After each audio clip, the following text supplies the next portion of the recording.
ನಮಸ್ತೆ ಮಕ್ಕಳ. ಇಂದಿನ ಕ್ಲಾಸಲ್ಲಿ ನಾವು ಗ್ರಾವಿಟೇಷನ್ ಅನ್ನೋ ಕಾನ್ಸೆಪ್ಟ್ ನ ಶುರು ಮಾಡಿದ್ವಿ. ಸೊ ಫಸ್ಟ್ ಕ್ಲಾಸಲ್ಲಿ ನಾವು ಏನೇನ್ ತಿಳ್ಕೊಂಡಿದ್ವಿ ಅಂತ ಒಂದ್ಸಲ ರಿವೈಸ್ ಮಾಡಿ ಇವತ್ತಿನ ಕ್ಲಾಸ್ಗೆ ಮೂವ್ ಆಗೋಣ.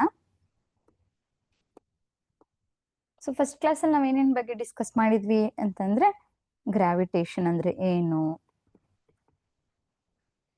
So next centripetal force,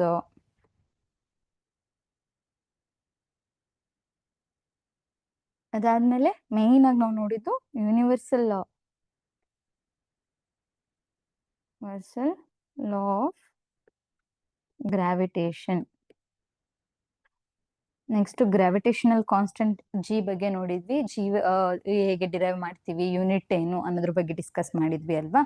so ಇದಿಷ್ಟು ಕಾನ್ಸೆಪ್ಟ್ಸ್ ನಾವು ಪ್ರೀವಿಯಸ್ ಕ್ಲಾಸಸ್ ಅಲ್ಲಿ, ನಿನ್ನೆ ಕ್ಲಾಸಸ್ ಅಲ್ಲಿ ಡಿಸ್ಕಸ್ ಮಾಡಿದ್ದು. ಸೊ ಯಾರಾದ್ರೂ ವಿಡಿಯೋ ನೋಡಿಲ್ಲ ಅಥವಾ ನಿನ್ನೆ ಕ್ಲಾಸಿಗೆ ಅಟೆಂಡ್ ಆಗಿಲ್ಲ ಅಂತಂದ್ರೆ ಯೂಟ್ಯೂಬ್ ಚಾನಲ್, ಅನ್ವೇಷಣೆ ಯೂಟ್ಯೂಬ್ ಚಾನಲ್ ಅಲ್ಲಿ ವಿಡಿಯೋ ಇದೆ, ಹೋಗಿ ನೋಡ್ಬೋದು. ಸೊ ಇವತ್ತಿನ ಕ್ಲಾಸ್ ಅಲ್ಲಿ ನಾವೇನ್ ಮಾಡೋಣ ಅಂತ ಅಂದ್ರೆ ಕೆಲವೊಂದು ನಾನು ನಿನ್ನೆ ಹೇಳಿದ್ದೆ, ಈ ಕ್ಯಾಪಿಟಲ್ ಜಿ ಗ್ರಾವಿಟೇಷನಲ್ ಕಾನ್ಸ್ಟೆಂಟ್ ಅಂತ ಯೂಸ್ ಮಾಡ್ತೀವಿ, ಹಾಗೆ ಇನ್ನೊಂದು ಜಿ ಇದೆ ಆಕ್ಸಿಲರೇಷನ್ ಡ್ಯೂ ಟು ಗ್ರಾವಿಟಿ ಅಂತ. ಸೊ ಇದ್ರ ಬಗ್ಗೆ ಎಲ್ಲ ನಾಳೆ ಡಿಸ್ಕಸ್ ಮಾಡೋಣ ಅಂತ ಹೇಳಿದ್ದೆ ಅಲ್ವಾ. ಸೊ ಆ ಕಾನ್ಸೆಪ್ಟ್ ಬಗ್ಗೆನೆ ಇವತ್ತು ಡಿಸ್ಕಸ್ ಮಾಡ್ತಾ ಹೋಗೋಣ. ಸೊ ಅದಕ್ಕೆ ಡಿಸ್ಕಸ್ ಮಾಡೋಕ್ಕೂ ಮುಂಚೆ ನಾನು ಕೆಲವೊಂದು ಸಮ್ಮರಿ ತರ ಹೇಳ್ತೀನಿ ಸೀನರಿನ.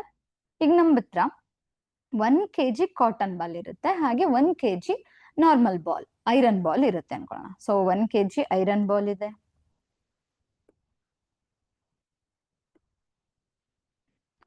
ಸೊ ಇದು ಐರನ್ ಬಾಲ್. ನೆಕ್ಸ್ಟ್ ಹಾಗೆ 1 kg ಕಾಟನ್ ಬಾಲ್ ಇದೆ ಅಂತ ಅನ್ಕೊಳ್ಳೋಣ, ಆಯ್ತಾ. ಸೊ ನಾನೇನ್ ಮಾಡ್ತೀನಿ, ಎರಡನ್ನು ಅಟ್ ಎ ಟೈಮ್ ಡ್ರಾಪ್ ಮಾಡ್ತೀನಿ, ಮೇಲಿಂದ ಇಲ್ಲಿ ಇಟ್ಕೊಂಡು ಕೆಳಗಡೆ ಡ್ರಾಪ್ ಮಾಡ್ತೀನಿ.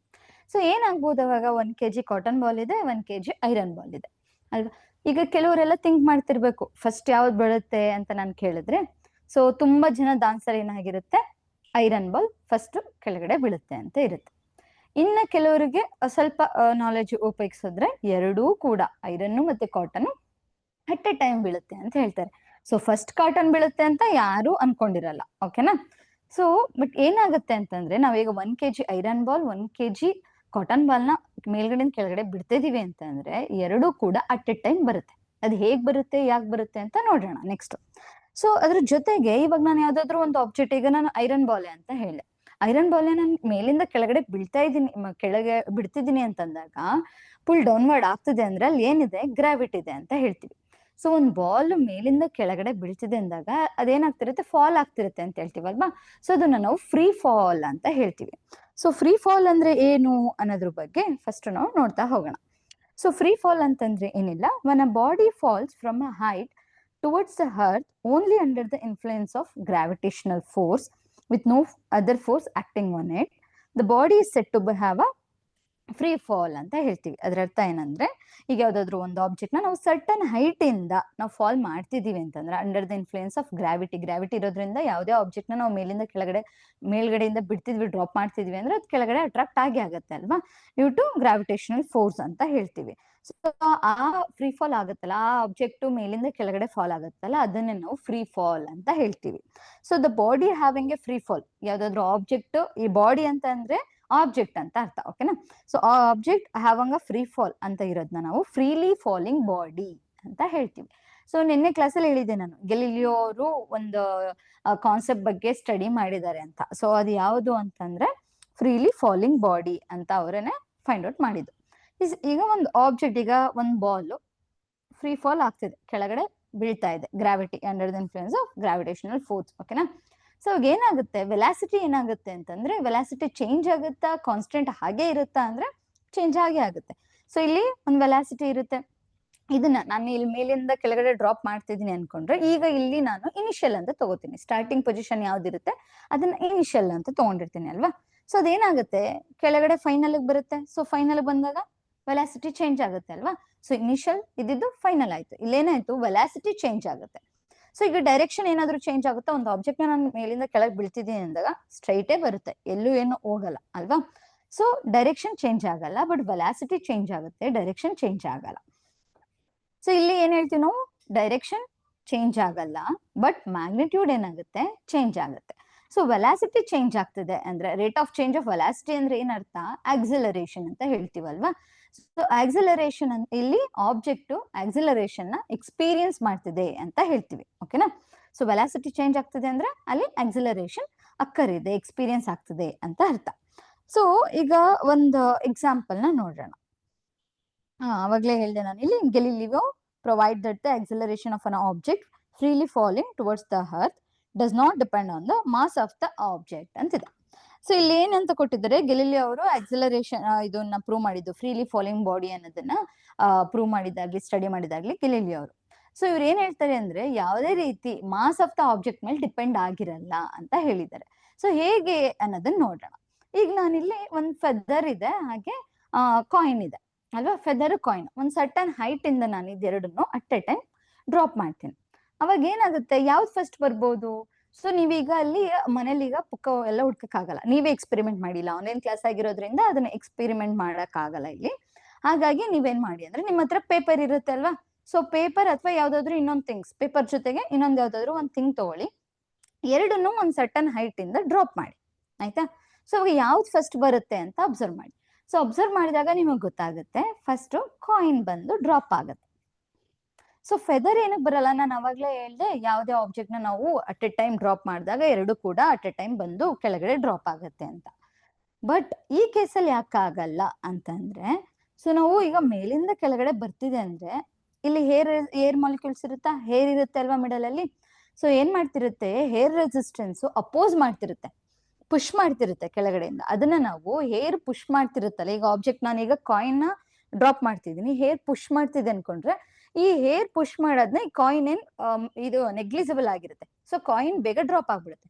ಬಟ್ ಫೆದರ್ ಏನಾಗಿರುತ್ತೆ, ಅಲ್ಲಿ ಮಾಸ್ ಏನಕ್ಕೆ ಕಮ್ಮಿ ಇರುತ್ತೆ, ಬಟ್ ಏರಿಯಾ ಕೂಡ ಅದ್ರದ್ದು ಕಮ್ಮಿ ಇರುತ್ತೆ. ಜೊತೆಗೆ ಏರ್ ರೆಸಿಸ್ಟೆನ್ಸ್ ಏನಾಗುತ್ತೆ, ಅದು ಪುಷ್ ಮಾಡಿದಾಗ ಫೆದರು ಡ್ರಾಪ್ ಆಗುತ್ತೆ, ಆದ್ರೆ ಸ್ವಲ್ಪ ಫ್ಲೋಟ್ ಆಗಿ ಆಗಿ ಕಂಪೇರ್ ಟು ಕಾಯಿನ್ ಅಥವಾ compare to other object, feather ಏನಾಗುತ್ತೆ, ಸ್ಲೋ ಆಗಿ ಬಂದು ಡ್ರಾಪ್ ಆಗುತ್ತೆ. ಸೊ ನೀವು ಅದೇ ರೀತಿ ಪೇಪರ್ ಅಲ್ಲೂ ನೋಡ್ಬೋದು.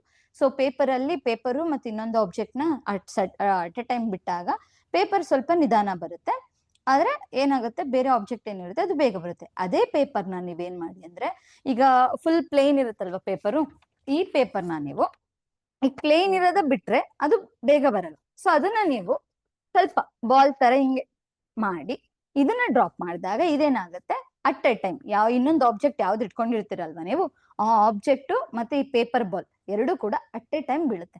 ಸೊ ಏನಕ್ಕೆ ಅಂತ ನೋಡೋಣ. ನಾನು ಇಲ್ಲಿ ಹೇಳ್ದೆ ಏರ್ ರೆಸಿಸ್ಟೆನ್ಸ್ ಇರುತ್ತೆ ಅಂತ. ಮೇನ್ ಆಗಿ ಏನಕ್ಕೆ ಫೆದರ್ ಅಟ್ ಎ ಟೈಮ್ ಬೀಳಲ್ಲ ಅಂದ್ರೆ, ಏರ್ ರೆಸಿಸ್ಟೆನ್ಸ್ ಅಂತ ಹೇಳ್ತೀವಿ. ಓಕೆನಾ? ಸೊ ನೆಕ್ಸ್ಟ್ ಇನ್ನೊಂದು, ಇಫ್ ಇನ್ ಕೇಸ್ ಏರ್ ಇರಲ್ಲ, ಏರ್ ಇಲ್ಲ ಅಂದ್ರೆ ನಾವೇನ್ ಹೇಳ್ತೀವಿ, ವ್ಯಾಕ್ಯೂಮ್ ಅಂತ ಹೇಳ್ತೀವಲ್ವಾ? ಸೊ ಏರ್ ಇರಲ್ಲ. ಈಗ ಇಲ್ಲಿ ಒಂದು ವ್ಯಾಕ್ಯೂಮ್ ಕ್ರಿಯೇಟ್ ಮಾಡಿದೀನಿ ಅಂತ ಅನ್ಕೊಂಡ್ರೆ, ಈ ವ್ಯಾಕ್ಯೂಮ್ ಅಲ್ಲಿ ಈ ಗ್ಲಾಸ್ ಜಾರ್ ಅಲ್ಲಿ ಏರ್ ಇಲ್ಲ. ಸೊ ಏರ್ ಇಲ್ದೇ ಇರೋ ಟೈಮಲ್ಲಿ ನಾನು ಫೆದರ್ ಮತ್ತೆ ಕಾಯಿನ್ ಎರಡನ್ನೂ ಡ್ರಾಪ್ ಮಾಡ್ತೇನೆ ಅಟ್ ಎ ಟೈಮ್. ಸೊ ಅವಾಗ ಏನಾಗುತ್ತೆ ಅಂತಂದ್ರೆ, ಎರಡೂ ಕೂಡ ಅಟ್ ಎ ಟೈಮ್ ಬಂದು ಕೆಳಗಡೆ ಡ್ರಾಪ್ ಆಗುತ್ತೆ. ಏನಕ್ಕೆ, ಇಲ್ಲಿ ಯಾವುದೇ ತರ ಹೇರ್ ಇಲ್ಲ, ಏರ್ ರೆಸಿಸ್ಟೆನ್ಸ್ ಆಗಲ್ಲ, ಹೇರು ಪುಷ್ ಮಾಡಕ್ ಆಗಲ್ಲ. ಸೊ ಫೆದರ್ನ ಹೇರ್ ಇದ್ದಿದ್ರೆ ಪುಷ್ ಮಾಡ್ತಿತ್ತು, ಸ್ವಲ್ಪ ಕಂಪೇರ್ ಮಾಡಿದಾಗ ಸ್ಲೋ ಆಗ್ತಿತ್ತು. ಆದ್ರೆ ವ್ಯಾಕ್ಯೂಮ್ ಅಲ್ಲಿ ಹೇರ್ ಇರಲ್ಲ, ಸೊ ಎರಡು ಕೂಡ ಅಟ್ ಎ ಟೈಮ್ ಬೀಳುತ್ತೆ. ಸೊ ಇದು ಫ್ರೀಲಿ ಫಾಲಿಂಗ್ ಅಲ್ಲಿ ನಾವು ನೋಡುವಂಥದ್ದು ಮೇಜರ್ ಆಗಿ. ಸೊ ವಿತೌಟ್ ಏರ್ ಇದ್ದಾಗ ಎರಡೂ ಕೂಡ ಯಾವುದೇ ಆಬ್ಜೆಕ್ಟ್ ಆದ್ರೂ ಅಟ್ ಎ ಟೈಮ್ ಬೀಳುತ್ತೆ. ಅಂದ್ರೆ ಈ ತರ ಫೆದರ್ ಪೇಪರ್ ಕಂಪೇರ್ ಮಾಡಿದ್ರೆ, ಅಥವಾ ಎರಡು ಸಾಲಿಡ್ ಥಿಂಗ್ಸ್ ಈ ತರ ಥಿಂಗ್ಸ್ ಆಗಿದ್ರೆ ಎರಡು ಅಟ್ ಎ ಟೈಮೇ ಬೀಳುತ್ತೆ. ಒಂದು ದಪ್ಪ ಕಲ್ಲು ಸಣ್ಣ ಕಲ್ಲು ಅಂತ ತಗೊಂಡ್ರು ಎರಡು ಅಟ್ ಎ ಟೈಮೇ ಬೀಳುತ್ತೆ. ಓಕೆನಾ? So if in case air ಇತ್ತು ಅಂದಾಗ ಈ ತರ ಫೆದರ್ ಎಲ್ಲ ಏನಾಗುತ್ತೆ, ಸ್ವಲ್ಪ ಹೇರ್ ರೆಸಿಸ್ಟೆನ್ಸ್ ಇಂದ ಪುಷ್ ಆಗಿ ಸ್ವಲ್ಪ ಸ್ಲೋ ಆಗಿ ಬರುತ್ತೆ, ಅಂದ್ರೆ ಫ್ಲೋಟ್ ಆಗಿ ಬರುತ್ತೆ ಅಂತ ಹೇಳ್ತೀವಿ. ಸೊ ಇಲ್ಲಿ ಇನ್ನೊಂದು ಥಿಂಗ್ ನೋಡಿದ್ವಿ, ವೆಲಾಸಿಟಿ ಚೇಂಜ್ ಆಗುತ್ತೆ. ಸೊ ವೆಲಾಸಿಟಿ ಚೇಂಜ್ ಆಗುತ್ತೆ ಅಂದ್ರೆ ಆಬ್ಜೆಕ್ಟ್ ಆಕ್ಸಿಲರೇಷನ್ ನ ಎಕ್ಸ್ಪೀರಿಯನ್ಸ್ ಮಾಡುತ್ತೆ ಅಂತ ಕೂಡ ಹೇಳ್ದೆ ನಾನು ಅಲ್ವಾ? ಸೊ ಆಕ್ಸಿಲರೇಷನ್ ಅನ್ನೋದ್ರ ಬಗ್ಗೆ ನಮಗೆ ಗೊತ್ತಿದೆ, ಆಕ್ಸಿಲರೇಷನ್ ಎ ಅಂತ ನೋಡಿದ್ವಿ. ಸೊ ಅದೇ ಗ್ರಾವಿಟಿಯಲ್ಲಿ ಇದ್ದಾಗ, ಆಕ್ಸಿಲರೇಷನ್ ಡ್ಯೂ ಟು ಗ್ರಾವಿಟಿ ಅಂತ ಬಂದಾಗ ಅಲ್ಲಿ ಹೇಗೆ ಡಿಸ್ಕಸ್ ಮಾಡ್ಬೋದು ಅಂತ ನೋಡೋಣ. So acceleration due to gravity ಅಂತ ನೋಡಿದಾಗ, acceleration due to gravity is defined as the uniform acceleration produced in a freely falling body due to the gravitational force of the earth ಅಂತಿದೆ. ಸೊ ಇದರ ಅರ್ಥ ಏನು, ಇಲ್ಲಿ ಯಾವುದೇ ಆಬ್ಜೆಕ್ಟ್ ಆಗಿರ್ಬೋದು, so ಇಲ್ಲಿ ಆಪಲ್ ಫಾಲ್ ಆಗ್ತಿರೋದು, ಬಾಲ್ ಆಗಿರ್ಬೋದು, ಇಲ್ಲಿ ಸ್ವಿಮ್ಮರ್ ಆಗಿರ್ಬೋದು. ಸೊ ಯಾವುದೇ ಆಬ್ಜೆಕ್ಟ್ ಮೇಲಿಂದ ಕೆಳಗಡೆ ಫಾಲ್ ಆಗ್ತಿದೆ, ಸರ್ಟನ್ ಹೈಟ್ ಇಂದ ಫಾಲ್ ಆಗ್ತಿದೆ, ಡ್ರಾಪ್ ಆಗ್ತಿದೆ ಅಂದ್ರೆ ಅಲ್ಲಿ ಆಕ್ಸಿಲರೇಷನ್ ನ ಆಕ್ಸಲರೇಷನ್ ಇರುತ್ತೆ. ಸೊ ಜೊತೆಗೆ ಏನಕ್ಕೆ ಫಾಲ್ ಆಗುತ್ತೆ ಅಂದ್ರೆ ನಮಗೆ ಗೊತ್ತಿದೆ, due to the influence of gravitational force ಇರೋದಕ್ಕೆ ಯಾವುದೇ ಆಬ್ಜೆಕ್ಟ್ ಮೇಲಿಂದ ಕೆಳಗಡೆ ಬೀಳುತ್ತೆ. ಸೊ ಮೇಲಿಂದ ಕೆಳಗಡೆ ಬೀಳ್ಬೇಕಾದ್ರೆ ಅಲ್ಲಿ ಏನಾಗ್ತಿರುತ್ತೆ, ಆಕ್ಸಲರೇಷನ್ ಆಕ್ಟ್ ಆಗತ್ತೆ ಅಂತ ಹೇಳ್ತೀವಿ. So acceleration due to gravity ಅಂದಾಗ ನಾವು ಸ್ಮಾಲ್ ಜಿ ಅಂತ ನೋಡ್ತೀವಿ. ಸೊ ಸ್ಮಾಲ್ ಜಿ ಇದು ವ್ಯಾಲ್ಯೂ ಎಲ್ರಿಗೂ ಗೊತ್ತಿರುತ್ತೆ, ಏಕೆ ಇದು ವ್ಯಾಲ್ಯೂ ಅಂತ ಹೇಳ್ಬಿಟ್ಟಿರ್ತಾರೆ. ಸೊ ಅದು ಹೇಗ್ ಬಂತು, ಅದ್ರದ್ದು ಫಾರ್ಮುಲಾ ಏನು ಅಂತ ನೋಡೋದಾದ್ರೆ ನಾವು, ಸೊ ಹೇಗ್ ಬಂತು ಆ ವ್ಯಾಲ್ಯೂ, ಹೇಗ್ ಬಂತು, ಹಾಗೆ ಅದಕ್ಕೆ ಏನ್ ಫಾರ್ಮುಲಾ ಇದೆ, ಹೇಗ್ ಫೈಂಡ್ ಔಟ್ ಮಾಡೋದು ಅನ್ನೋದ್ರ ಬಗ್ಗೆ ಇವಾಗ ಡಿಸ್ಕಸ್ ಮಾಡೋಣ. So acceleration due to gravity on the earth is calculated as follows ಅಂತಿದೆ.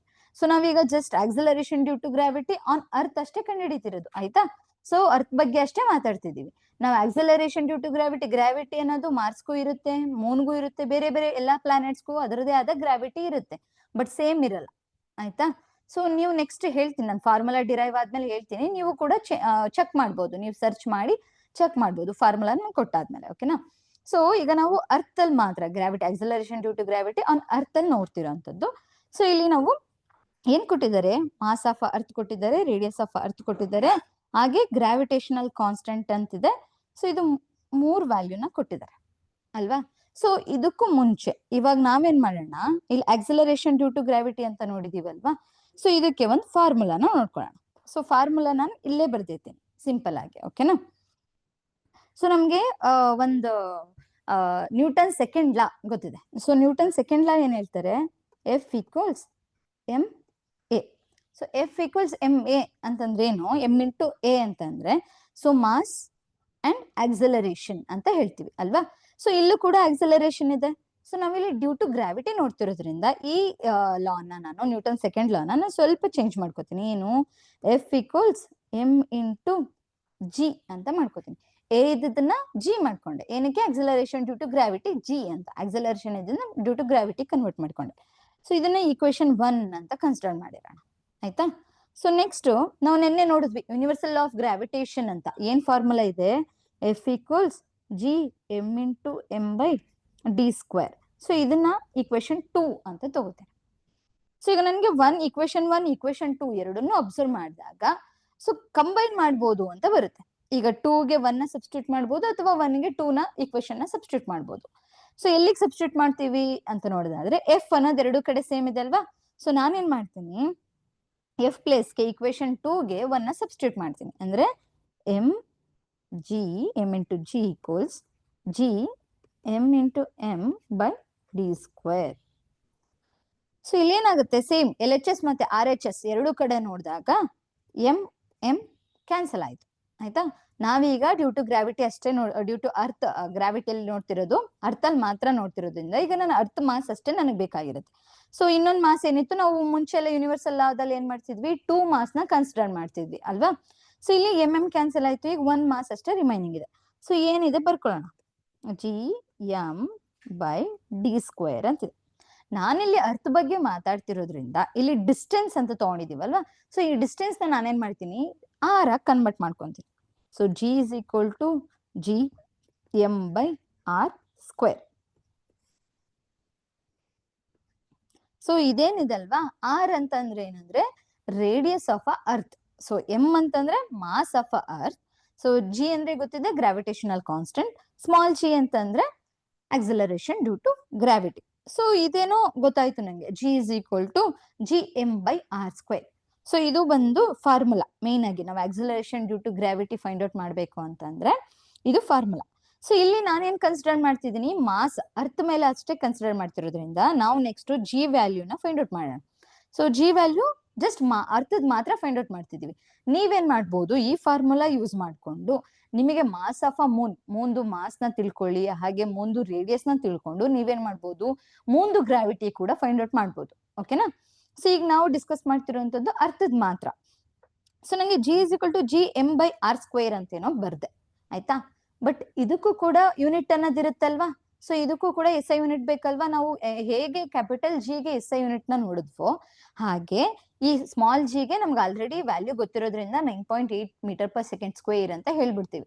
ಅದೇ ಹೇಗ್ ಬಂತು ಅಂತ ಇರ್ಬೇಕಾದ್ರೆ ಸೊ ಇಲ್ಲಿ ಸಿಂಪಲ್ ಆಗಿ ಮಾಡ್ತೀನಿ ನೋಡಿ. So G equals G M by R square ಅಂತಿದೆ ಅಲ್ವಾ. ಸೊ ನಂಗೆ ಎಲ್ಲಾದ್ರದ್ದು ಯೂನಿಟ್ ಗೊತ್ತಿದೆ, ಸಬ್ಸ್ಟಿಟ್ಯೂಟ್ ಮಾಡೋಣ. ಸೊ ಜಿಗೆ ಏನು ಯೂನಿಟ್ ಇದೆ, ಕ್ಯಾಪಿಟಲ್ ಜಿಗೆ, ಸೊ ನಾವು ನೆನ್ನೆ ಡಿಸ್ಕಸ್ ಮಾಡಿದ್ವಲ್ಲ, newton metre square by KG square ಇದೆ. ಸೊ ಮಾಸ್ ಅಂದ್ರೆ ಕೆಜಿ. ಸೊ ಆರ್ ರೇಡಿಯಸ್ ಅಂತಂದ್ರೆ ಅಲ್ಲಿ ಮೀಟರ್ ಇರುತ್ತೆ, ಸೊ ಆ ಸ್ಕ್ವೇರ್ ಇರೋದ್ರಿಂದ ಮೀಟರ್ ಸ್ಕ್ವೇರ್ ಆಯ್ತು. So meter square get cancel, KG cancel. So ಉಳ್ಕೊಂಡಿದ್ದೇನು, ನ್ಯೂಟನ್ ಕೆಜಿ. ಸೊ ನಮ್ದು ಏನ್ ಹೇಳ್ತೀವಿ, ಮೀಟರ್ ಪರ್ ಸೆಕೆಂಡ್ ಅಂತ, ಸೆಕೆಂಡ್ ಸ್ಕ್ವೇರ್ ಅಂತ ಹೇಳೋದು ಜಿಗೆ ಅಲ್ವಾ. ಇಲ್ಲಿ ನೋಡಿದ್ರೆ ನ್ಯೂಟನ್ ಬೈ ಕೆಜಿ ಅಂತಿದೆ. ಸೊ ನೆಕ್ಸ್ಟ್ ನಾವು ನ್ಯೂಟನ್ಗೆ ಇನ್ನೂ ಒಂದು ಈಗ ಫೋರ್ಸ್ಗೆ ನ್ಯೂಟನ್ ಅಂತ ಹೇಳ್ತೀವಲ್ವಾ. ಸೊ ಫೋರ್ಸ್ಗೆ ಇನ್ನೂ ಒಂದು SI ಯೂನಿಟ್ ಇದೆ, ಏನಪ್ಪಾ ಅಂದ್ರೆ kg metre per second square.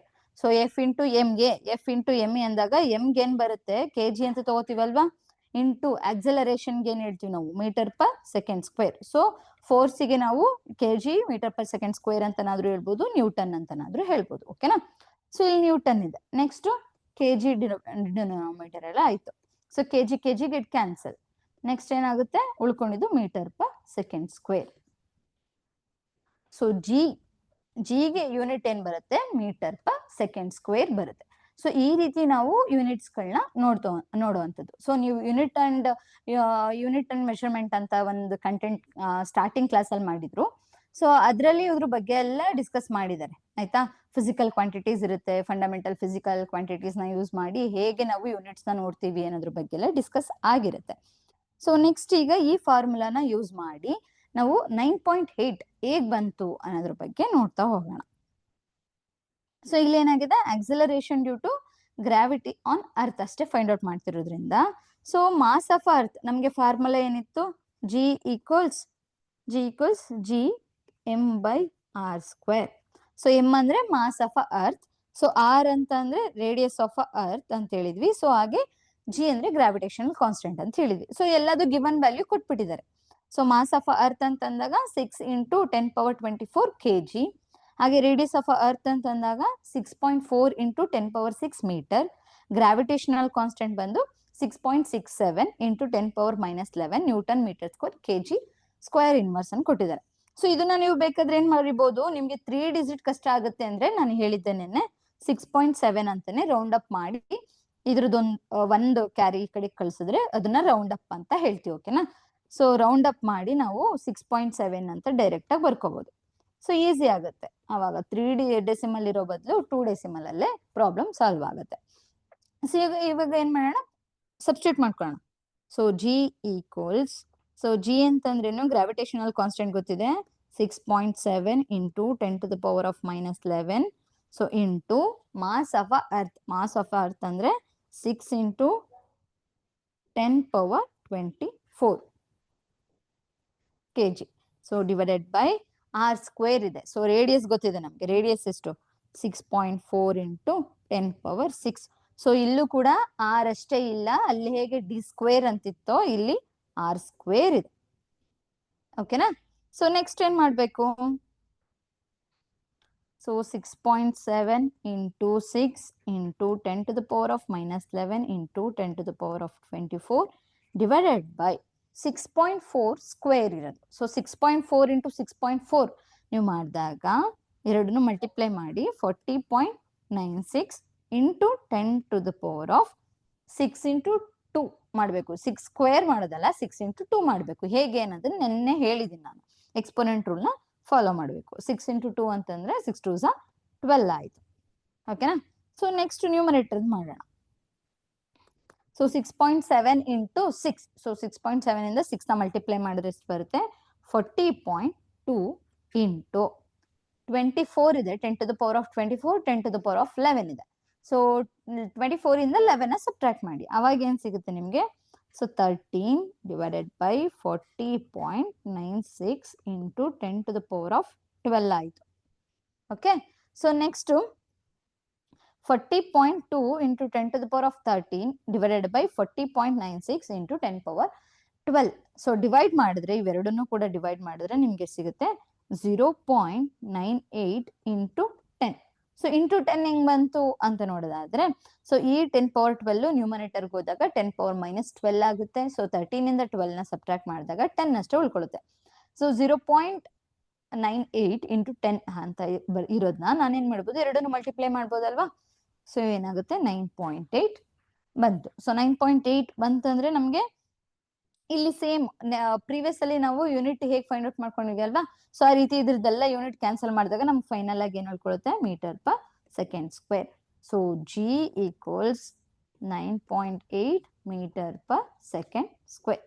So ಇದು earth acceleration due to gravity on earth gravity ಅಂತ ಕೇಳಿದಾಗ 9.8 ಮೀಟರ್ ಪರ್ ಸೆಕೆಂಡ್ ಸ್ಕ್ವೇರ್ ಅಂತ ಹೇಳ್ತೀವಿ. ಓಕೆನಾ. ಸೊ ನೀವು ಇದನ್ನೇ ಬೇಕಾದ್ರೆ ನಾನು ಹೇಳ್ದೆ ಅವಾಗಲೇ ಮೂನ್ದು ಟ್ರೈ ಮಾಡಿ. ಸೊ ಮೂನ್ಗೆ ಏನ್ ಮಾಸ್ ಆಫ್ ಅ ಮೂನ್ ಏನಿದೆ, ರೇಡಿಯಸ್ ಆಫ್ ಅ ಮೂನ್ ಏನಿದೆ, ಅದನ್ನ ಸಬ್ಸ್ಟಿಟ್ಯೂಟ್ ಮಾಡ್ಕೊಂಡು ಕ್ಯಾಲ್ಕುಲೇಟ್ ಮಾಡಿದ್ರೆ ನಿಮಗೆ ಅದು ಜಿ ವ್ಯಾಲ್ಯೂ ಎಷ್ಟು ಬರುತ್ತೆ ಅಂದ್ರೆ 1.6 ಮೀಟರ್ ಪರ್ ಸೆಕೆಂಡ್ ಸ್ಕ್ವೇರ್ ಬರುತ್ತೆ ಮೂನ್ ಗ್ರಾವಿಟಿ. ಓಕೆನಾ. ಸೊ ಚೆಕ್ ಮಾಡಿ ನೀವು, ಇದು ನಿಮ್ಗೆ ಹೋಮ್ ವರ್ಕ್ ಅಂತನಾದ್ರೂ ಅನ್ಕೊಳ್ಳಿ. ಸೊ ಒಂದ್ಸಲ ಚೆಕ್ ಮಾಡಿ ಕ್ಯಾಲ್ಕುಲೇಟ್ ಮಾಡಿ ಇದಿಷ್ಟು ಬಂದು ಜಿ ವ್ಯಾಲ್ಯೂ ಹೇಗ್ ಬಂತು ಅಂತ ಫೈಂಡ್ ಔಟ್ ಮಾಡಿದ್ದು. ಸೊ ನೆಕ್ಸ್ಟ್ ಈಗ ನನಗೆ ಸ್ಮಾಲ್ ಜಿ ವ್ಯಾಲ್ಯೂ ಏನು 9.8 ಹೇಗ್ ಬಂತು ಅನ್ನೋದು ಗೊತ್ತಾಯ್ತು ಅಲ್ವಾ. ಸೊ ಅದೇ ರೀತಿ ನಿಮಗೆ ಕ್ಯೂರಿಯಾಸಿಟಿ ಇದ್ರೆ ನೀವೇನ್ ಮಾಡ್ಬೋದು, ಕ್ಯಾಪಿಟಲ್ ಜಿ ಈ ಗ್ರಾವಿಟೇಷನಲ್ ಕಾನ್ಸ್ಟೆಂಟ್ ಅಂತ ನೋಡಿದ್ವಿ ಅಲ್ವಾ. ಸೊ ಈ ವ್ಯಾಲ್ಯೂ ಹೇಗ್ ಬಂತು 6.7 ಅಂತ ಬರ್ಕೊಂತೀವಿ ನಾವು. 6.7 ಇಂಟು 10⁻⁻11 ಅಂತ. ಸೊ ಆ ವ್ಯಾಲ್ಯೂ ಹೇಗ್ ಬಂತು ಅಂತ ನೋಡೋದಾದ್ರೆ, ಸೊ ನಂಗೆ ಫಾರ್ಮುಲಾ ಗೊತ್ತಿದೆ ಏನು, G is equal to G M by R square. So ನಂಗೆ ಜಿ ವ್ಯಾಲ್ಯೂ ಬೇಕು ಈಗ. ಸೊ ನಾನು ಆಲ್ರೆಡಿ 9.8 ಅಂತ acceleration due to gravity find out ಮಾಡಿದ್ದೀನಿ. ಸೊ ಜಿ ಬೇಕು ಅಂದ್ರೆ ಏನಾಗುತ್ತೆ, ಫಾರ್ಮುಲಾನ ಆಲ್ಟರ್ ಮಾಡ್ಕೊಂಡಾಗ so G R square divided by M equals G. ಇದು ಹೇಗ್ ಬಂತು ಅನ್ನೋದು ಗೊತ್ತಿರುತ್ತೆ. ಸೊ ಈ ಆರ್ ಸ್ಕ್ವೇರ್ ನ LHS ಕಳಿಸಿದಾಗ ನ್ಯೂಮರೇಟರ್ಗೆ ಹೋಗುತ್ತೆ ಡಿನಾಮಿನೇಟರ್. ಸೊ ಮಾಸ್ ಏನಾಗುತ್ತೆ ಡಿನಾಮಿನೇಟರ್ ಬರುತ್ತೆ. ಸೊ ಅದನ್ನ ನಾನು ಏನ್ ಮಾಡ್ತೀನಿ, G is equal to G R square by M ಅಂತ ತಗೋತೀನಿ. ಓಕೆನಾ. ಸೊ ಜಿ ಒಟ್ಟಿಗೆ ಮಾಡ್ತಾ ಹೋಗ್ಬೋದು, ನಿಮ್ಗೆ ಈಗ ವ್ಯಾಲ್ಯೂಸ್ ಗೊತ್ತಿದೆ ಅಲ್ವಾ. So 9.8 into radius of Earth ನಮಗೆ ಗೊತ್ತಿದೆ, ರೇಡಿಯಸ್ ಆಫ್ ಅರ್ತ್ ಎಷ್ಟಿದೆ 6.4 into 10⁻6 whole square.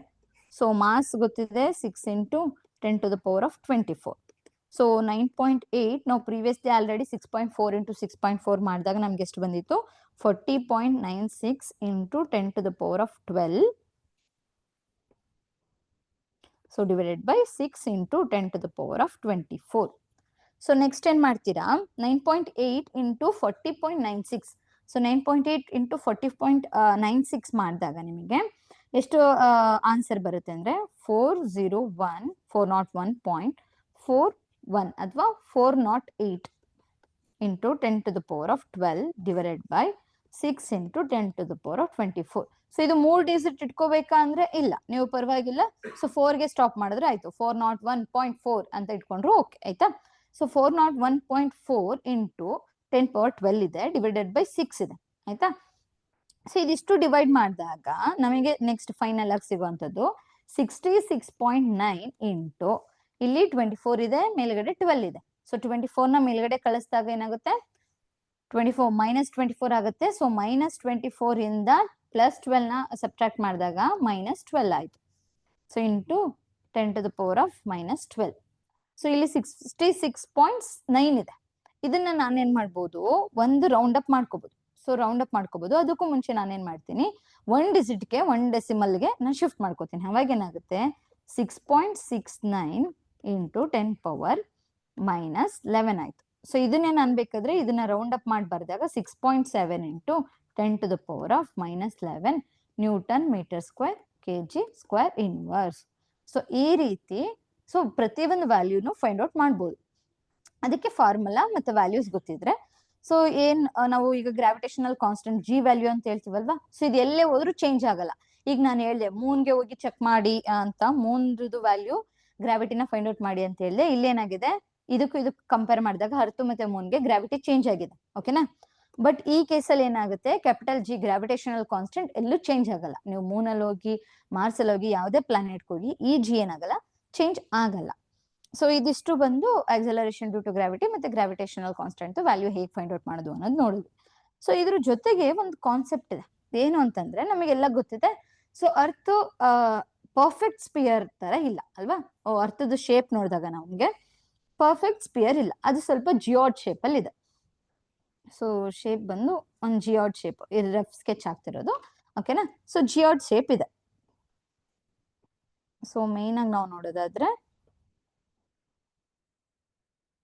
Earth is not a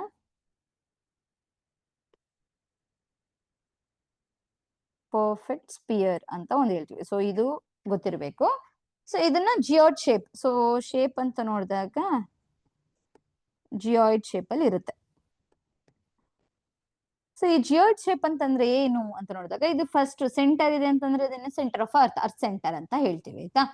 so ಈ ಅರ್ತ್ ಸೆಂಟರ್ ಅಲ್ಲಿ ನಾವು ಮೇನ್ ಆಗಿ ನೋಡುವಂತದ್ದು ಇಲ್ಲಿ ಪೋಲ್ಸ್ ಅಂತ ನೋಡ್ತೀವಿ. ನಾರ್ತ್ ಪೋಲ್, ಸೌತ್ ಪೋಲ್ ಅಂತ ಹೇಗ್ ನೋಡ್ತೀವೋ ಇಲ್ಲಿ ಪೋಲ್ ಇರುತ್ತೆ. ಸೊ ಹೀಗೆ ನೋಡಿದಾಗ ಇದನ್ನ ಈಕ್ವೇಟರ್, ಈಕ್ವೇಟರ್ ಅಂತ ಹೇಳ್ತೀವಿ, ಇವನ್ನ ಪೋಲ್ ಅಂತ ಹೇಳ್ತೀವಿ ಅಲ್ವಾ? ಸೊ ಪೋಲ್ ಮತ್ತೆ ಈಕ್ವೇಟರ್. ಸೊ ಜಿಯಾಯ್ಡ್ ಅಂತ ನೋಡಿದಾಗ ಇಲ್ಲಿ ಪೋಲ್ಸ್ ಏನಾಗಿರುತ್ತೆ, ಫ್ಲಾಟ್ ಆಗಿರುತ್ತೆ. ಸೊ ಕಂಪೇರ್ ಮಾಡಿದಾಗ ಈಕ್ವೇಟರ್ ಕಂಪೇರ್ ಮಾಡಿದ್ರೆ ಪೋಲ್ ಏನಾಗಿರುತ್ತೆ, ಫ್ಲಾಟ್ ಆಗಿರುತ್ತೆ, ಆಯ್ತಾ? ಸೊ ಅದೇ ಈಕ್ವೇಟರ್ ಏನಾಗಿರುತ್ತೆ, ಸ್ವಲ್ಪ ಬಲ್ಜ್ ಆಗಿರುತ್ತೆ. ಅಲ್ಲಿ ಈ ಶೇಪ್ ಅಲ್ಲಿ ಇರೋದ್ರಿಂದ ಇಲ್ಲಿ ಏನಾಗಿರುತ್ತೆ, ಫ್ಲಾಟ್ ಇರಲ್ಲ, ಸ್ವಲ್ಪ ಬಲ್ಜ್ ಆಗಿರುತ್ತೆ. ಸೊ ಅದನ್ನ ಬಲ್ಜಸ್ ಅಂತ ಹೇಳ್ತೀವಿ, ಬಲ್ಜ್. ಸೊ ಈಕ್ವೇಟರ್ ಅಲ್ಲಿ ಬಲ್ಜ್ ಆಗಿರುತ್ತೆ, ಪೋಲ್ಸ್ ಅಲ್ಲಿ ಸ್ವಲ್ಪ ಫ್ಲಾಟ್ ಇರುತ್ತೆ, ಆಯ್ತಾ? ಸೊ ಇಲ್ಲಿ ನಾವು ಇನ್ನೊಂದು ಅಬ್ಸರ್ವ್ ಮಾಡ್ಬೇಕು. ಈಗ ನಾನು ಎಲ್ಲಿ ಗ್ರಾವಿಟಿ ಜಾಸ್ತಿ ಇರ್ಬೋದು, ಈಗ ಅರ್ತ್ ರೊಟೇಟ್ ಆಗ್ತಿದ್ದ, ಸರಿ ಏನೋ ಅರ್ತ್ ಇದೆ ಅಲ್ವಾ? ಸೊ ಈ ಅರ್ತ್ ಅಲ್ಲಿ ಸೆಂಟರ್ ಆಫ್ ಅರ್ತ್ ಇಂದ ಪೋಲ್ ಏನಿದೆ ಡಿಸ್ಟೆನ್ಸ್, ಅದು ಕಂಪೇರ್ ಮಾಡಿದ್ರೆ, ಈಕ್ವೇಟರ್ ಕಂಪೇರ್ ಮಾಡಿದ್ರೆ ಇಲ್ಲಿ ಕಮ್ಮಿ ಇದೆ ಅಲ್ವಾ? ಸೊ ಪೋಲ್ ಇಂದ ಸೆಂಟರ್ ಆಫ್ ಅರ್ತ್ ಕಮ್ಮಿ ಇರುತ್ತೆ. ಅದೇ ಈಕ್ವೇಟರ್ ಇಂದ ಸೆಂಟರ್ ಆಫ್ ಅರ್ತ್ ಸ್ವಲ್ಪ ಜಾಸ್ತಿ ಇರುತ್ತೆ, ರೇಡಿಯಸ್ ಅಂತ ಅನ್ಕೊಳ್ಳೋಣ. ಸೊ ಏನಾಗುತ್ತೆ, ಗ್ರಾವಿಟಿ ಇಲ್ಲಿ ವೇರಿ ಆಗ್ತಾ ಹೋಗುತ್ತೆ, ಅಂದ್ರೆ ಸ್ಲೈಟ್ಲಿ ವೇರಿ, ತುಂಬಾ ಏನ್ ವೇರಿ ಆಗಲ್ಲ ಅರ್ತ್ ಅಲ್ಲೂ ಕೂಡ. ಸೊ ಜಿ ಅನ್ನೋದು ಅರ್ತ್ ಅಲ್ಲಿ ಏನಾಗುತ್ತೆ ಅಂದ್ರೆ ಸ್ಲೈಟ್ಲಿ ವೇರಿ ಆಗುತ್ತೆ. ಎಲ್ಲೆಲ್ಲಿ ಅಂದ್ರೆ ಪೋಲ್ಸ್ ಅಲ್ಲಿ ಮತ್ತೆ ಈಕ್ವೇಟರ್ ಅಲ್ಲಿ. ಸೊ ಪೋಲ್ಸ್ ಅಲ್ಲಿ ಜಾಸ್ತಿ ಇರುತ್ತಾ ಗ್ರಾವಿಟಿ, ಕಮ್ಮಿ ಇರುತ್ತಾ ಅಂದ್ರೆ, ಸೊ ಪೋಲ್ಸ್ ಅಲ್ಲಿ ಗ್ರಾವಿಟಿ ಏನಾಗಿರುತ್ತೆ, ಜಾಸ್ತಿ ಇರುತ್ತೆ, ಆಯ್ತಾ? ಸೊ ಇದು ಸಿಂಬಲ್ ಬಂದು ಇನ್ಕ್ರೀಸ್, ಜಾಸ್ತಿ ಇರುತ್ತೆ, ಗ್ರೇಟರ್ ಆಗಿರುತ್ತೆ ಅಂತ. ಸೊ ಏನಕ್ಕೆ, ಅಲ್ಲಿ ಅರ್ತ್ ಸೆಂಟರ್ಗೂ ಮತ್ತೆ ಪೋಲು ಎರಡು ನಿಯರ್ ಇದೆ, ರೇಡಿಯಸ್ ಕೂಡ ಕಮ್ಮಿ ಇದೆ, ಹಾಗೆ ನಿಯರ್ ಇದೆ, ಹಾಗಾಗಿ ಪೋಲ್ ಅಲ್ಲಿ ಗ್ರಾವಿಟಿ ಜಾಸ್ತಿ ಇರುತ್ತೆ. ಅದೇ ಈಕ್ವೇಟರ್ ಅಂತ ನೋಡಿದಾಗ ಗ್ರಾವಿಟಿ ಏನಾಗಿರುತ್ತೆ, ಸ್ವಲ್ಪ ಕಮ್ಮಿ ಇರುತ್ತೆ. ಕಂಪೇರ್ ಟು ಪೋಲ್ಗೆ ಕಂಪೇರ್ ಮಾಡಿದಾಗ ಇಲ್ಲಿ ಗ್ರಾವಿಟಿ ಕಮ್ಮಿ ಇರುತ್ತೆ, ಬಿಕಾಸ್ ಇಲ್ಲಿದು ಸೆಂಟರ್ ಆಫ್ ದ ಅರ್ತ್ ಮತ್ತೆ ಈಕ್ವೇಟರ್ಗೆ ಡಿಸ್ಟೆನ್ಸ್ ಏನಾಗಿರುತ್ತೆ, ಜಾಸ್ತಿ ಇರುತ್ತೆ. ಆ ಕಾರಣಕ್ಕೆ ಇಲ್ಲಿ ಈಕ್ವೇಟರ್ ಅಲ್ಲಿ ಗ್ರಾವಿಟಿ ಕಮ್ಮಿ ಇರುತ್ತೆ, ಪೋಲ್ಸ್ ಹತ್ರ ಗ್ರಾವಿಟಿ ಜಾಸ್ತಿ ಇರುತ್ತೆ. ಸೊ ಸ್ಲೈಟ್ಲಿ ಚೇಂಜಸ್ ಆಗ್ತಿರುತ್ತೆ ಅಷ್ಟೇ, ಓಕೆನಾ? ಸೊ ಇದೊಂದು ಕಾನ್ಸೆಪ್ಟ್. ಸೊ ನೆಕ್ಸ್ಟ್ ನಾವು ಮೇನ್ ಆಗಿ ಈಗ ನಮ್ಗೆ ಇಕ್ವೇಶನ್ಸ್ ಆಫ್ ಮೋಷನ್ ಅನ್ನೋದ್ರ ಬಗ್ಗೆ ನಮಗೆ ಗೊತ್ತಿದೆ. ಸೊ ಮೋಷನ್ ಅನ್ನೋ ಪಾಠದಲ್ಲಿ ನಾವು ಇಕ್ವೇಶನ್ಸ್ ಆಫ್ ಮೋಷನ್ ನೋಡಿದ್ವಿ ಅಲ್ವಾ? ಸೊ ಇಲ್ಲೂ ಕೂಡ ಮೋಷನ್ ಅಂತ ನೋಡ್ತೀವಿ. ಸೊ ಯಾವ ರೀತಿ ನೋಡ್ತೀವಿ ಅಂದ್ರೆ, so motion of a object under the influence of gravitational force ಅಂತ ಹೇಳ್ತೀವಿ. So motion of a object under the influence of gravitational force on the earth. Earth ಅಲ್ಲಿ ನಾವು ನೋಡ್ತಿರೋದ್ರಿಂದ, ಸೊ ಫಸ್ಟ್ ನಮ್ಗೆ ಇಕ್ವೇಶನ್ಸ್ ಆಫ್ ಮೋಷನ್ ಗೊತ್ತಿದೆ, ಯಾವ್ದಾವ್ದಿದೆ ಅನ್ನೋದನ್ನ ನೋಡೋಣ. So equation of motion ಅಂತ ನೋಡಿದಾಗ, ಈಕ್ವೇಶನ್ಸ್ ಆಫ್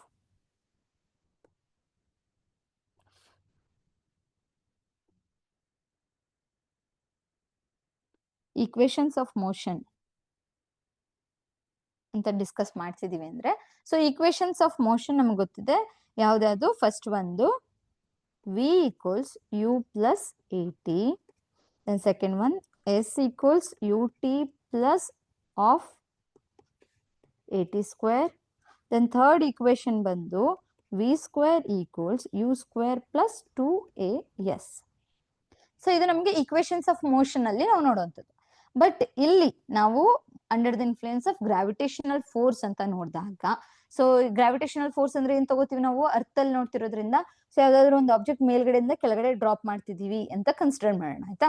ಸೊ ನಾವು ಯೂಶಲಿ ಮೋಷನ್ ಪಾಠದಲ್ಲಿ ನಾವೇನ್ ನೋಡ್ತಿದ್ವಿ, ಒಂದು ಕಾರ್ ಮೂವ್ ಆಗ್ತಿದೆ, ಟ್ರೈನ್ ಮೂವ್ ಆಗ್ತಿದೆ, ಆ ತರ ನೋಡ್ತಿದ್ವಿ.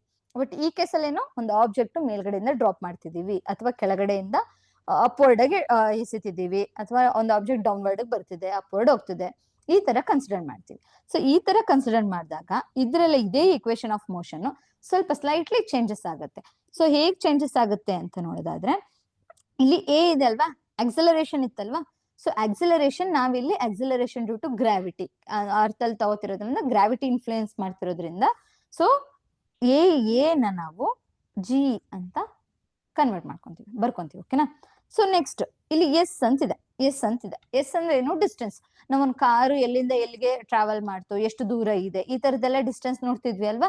ಬಟ್ ಇಲ್ಲೇನು ಆಬ್ಜೆಕ್ಟ್ ಸರ್ಟನ್ ಹೈಟ್ ಇಂದ ಡ್ರಾಪ್ ಮಾಡ್ತಿದೀವಿ, ಅಥವಾ ಕೆಳಗಡೆಯಿಂದ ಅಪ್ವರ್ಡ್ ಸರ್ಟನ್ ಹೈಟ್ಗೆ ಥ್ರೋ ಮಾಡಿದೀವಿ, ಈ ತರ ಡಿಸ್ಕಸ್ ಮಾಡ್ತಿರೋದ್ರಿಂದ ಈ ಎಸ್ ನ ನಾವೇನ್ ಮಾಡ್ತೀವಿ, ಎಚ್ ಮೀನ್ಸ್ ಹೈಟ್. ಆಯ್ತಾ? So height of a object ಅಂತ ಹೇಳ್ತೀವಿ, ಎಚ್ ಅಂತ ಕನ್ವರ್ಟ್ ಮಾಡ್ಕೋತೀವಿ. Body be thrown vertically downward with initial velocity U ನೇ ಇರುತ್ತೆ, ಫೈನಲ್ ವೆಲಾಸಿಟಿ ವಿ ಅಂತಾನೆ ಇರುತ್ತೆ, ಟೈಮ್ ಕೂಡ ಟಿ ಇರುತ್ತೆ. ಬಟ್ ಎಚ್, ಸೊ ಡಿಸ್ಟೆನ್ಸ್ ಏನಿತ್ತಲ್ವಾ ಎಚ್, ಅದನ್ನ ನಾವು ಎಚ್ ಅಂತ ತಗೋತೀವಿ, ಹೈಟ್ ಅಂತ ತಗೋತೀವಿ. Next acceleration due to acceleration ಅಲ್ಲಿ ಎ ಅಂತ ತಗೋತಿದ್ವಿ, ಇಲ್ಲಿ ಡ್ಯೂ ಟು ಗ್ರಾವಿಟಿ ಆಗಿರೋದ್ರಿಂದ ಜಿ ಅಂತ ತಗೋತೀವಿ ಅಷ್ಟೇ. ಸೊ ಈಗ ಹೇಗೆ ಬರಿಬಹುದು ಫಾರ್ಮುಲಾನ ಅಂತ ನೋಡಿದಾದ್ರೆ, so V equals U plus A ಇರೋ ಜಾಗದಲ್ಲಿ ಏನ್ ಮಾಡ್ಬೇಕು, ಜಿ ಅಂತ ಬರ್ಕೋಬೇಕಲ್ವಾ. So g T, then second equation S ಜಾಗದಲ್ಲಿ ನಾವೇನ್ ಮಾಡ್ತಿದೀವಿ, ಎಚ್ ಅಂತ ಬರ್ಕೋತಿದೀವಿ. ಸೊ ಎಸ್ ಜಾಗದಲ್ಲಿ ಎಚ್, ಸೊ ಡಿಸ್ಟೆನ್ಸ್ ಇದ್ದಿದ್ನ ಹೈಟ್ ಅಂತ ತಗೋತೀವಿ. So height equals U T plus half g T square. So third equation ಬಂದು V square equals U square plus 2gh. ಇಲ್ಲಿ ನಾವು ಮೋಷನ್ ಅಲ್ಲಿ ನೋಡ್ತಿರ್ತೀವಲ್ವಾ, ಸೊ ಗ್ರಾವಿಟೇಷನಲ್ ಫೋರ್ಸ್ ಅಂತ ನೋಡಿದಾಗ ಇಲ್ಲಿ ಈ ಫಾರ್ಮುಲಾಸ್ ನ ಯೂಸ್ ಮಾಡ್ಬೇಕು. ಅದೇ ನಿಮ್ಗೆ ಮೋಷನ್ ಅಂತ ಕೇಳ್ತಾರೆ ನೋಡ್ಕೊಳ್ಳಿ ಅಲ್ಲಿ. ಸೊ ಈ formula equations of motion previously ಏನ್ ಸ್ಟಡಿ ಮಾಡಿದ್ವಿ ಅದನ್ನೇ ಡಿಸ್ಕಸ್ ಮಾಡ್ತೀವಿ. ಬಟ್ ಇಲ್ಲಿ under the influence of gravitational force on the earth ಅಂತ ಕೇಳಿದಾಗ ಸೊ ಈ ಫಾರ್ಮುಲಾಸ್ ನ ಯೂಸ್ ಮಾಡ್ತೀವಿ. ಓಕೆನಾ? ಸೊ ಈಗ ಈ ಫಾರ್ಮುಲಾಸ್ ಮೇಲೆ ನಾವು ಪ್ರಾಬ್ಲಮ್ಸ್ ನ ಸಾಲ್ವ್ ಮಾಡ್ತಾ ಹೋಗೋಣ. ಸೊ ಏನಿದೆ first problem, a car falls off a ledge and drops to the ground in 0.5 seconds. Let g equals 10 meter per second square.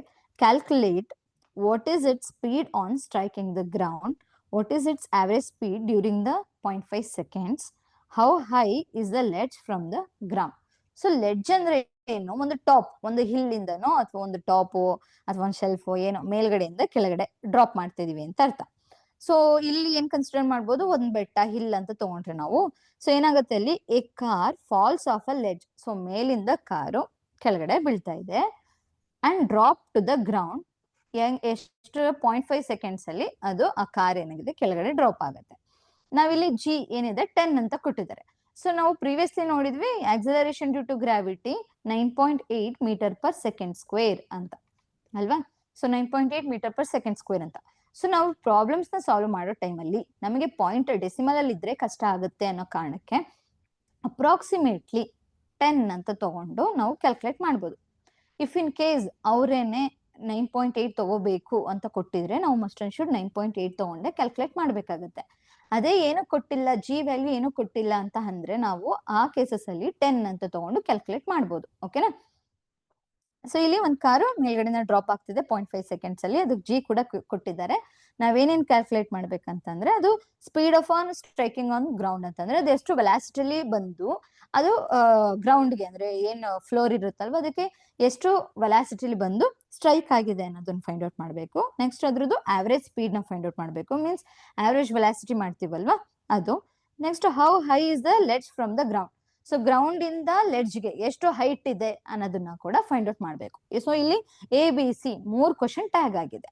ಆಯ್ತಾ? ಸೊ ಸಾಲ್ವ್ ಮಾಡ್ತಾ ಹೋಗೋಣ. ಸಾಲ್ವ್ ಮಾಡೋಕ್ಕೂ ಮುಂಚೆ ನಾವು ಗಿವನ್ ಏನಿದೆ ಅಂತ ನೋಡೋಣ.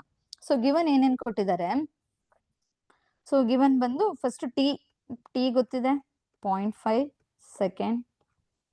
ಸೊ ನೆಕ್ಸ್ಟ್ ಜಿ ಗೊತ್ತಿದೆ 10 ಮೀಟರ್ ಪರ್ ಸೆಕೆಂಡ್ ಸ್ಕ್ವೇರ್.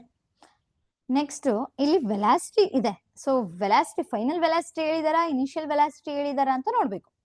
ಇಲ್ಲಿ car falls a ledge drop ಅಂತ ಹೇಳಿದ್ವಿ. ಸೊ ಮೇಲ್ಗಡೆಯಿಂದ ಡ್ರಾಪ್ ಆಗ್ತಿದೆ ಅಂತಂದ್ರೆ ಅಲ್ಲಿ ಇನಿಷಿಯಲ್ ವೆಲಾಸಿಟಿ ಏನಾಗಿರುತ್ತೆ, ಇನಿಷಿಯಲ್ ವೆಲಾಸಿಟಿ 0 ಇದೆ. ಸೊ ನಾವು ಫೈಂಡ್ ಔಟ್ ಮಾಡ್ಬೇಕಾಗಿರೋದೇನು ಫೈನಲ್. ಸೊ ಮೇಲ್ಗಡೆಯಿಂದ ಕೆಳಗಡೆಗೆ ಎಷ್ಟು ವೆಲಾಸಿಟಿಲಿ ಬಂದು ಸ್ಟ್ರೈಕ್ ಆಗಿದೆ ಅನ್ನೋದನ್ನ ನಾವಿಲ್ಲಿ ಫೈಂಡ್ ಔಟ್ ಮಾಡ್ಬೇಕಾಗಿರೋದು. ಸೊ ಫೈನಲ್ ವೆಲಾಸಿಟಿ ಏನು ಗೊತ್ತಿಲ್ಲ.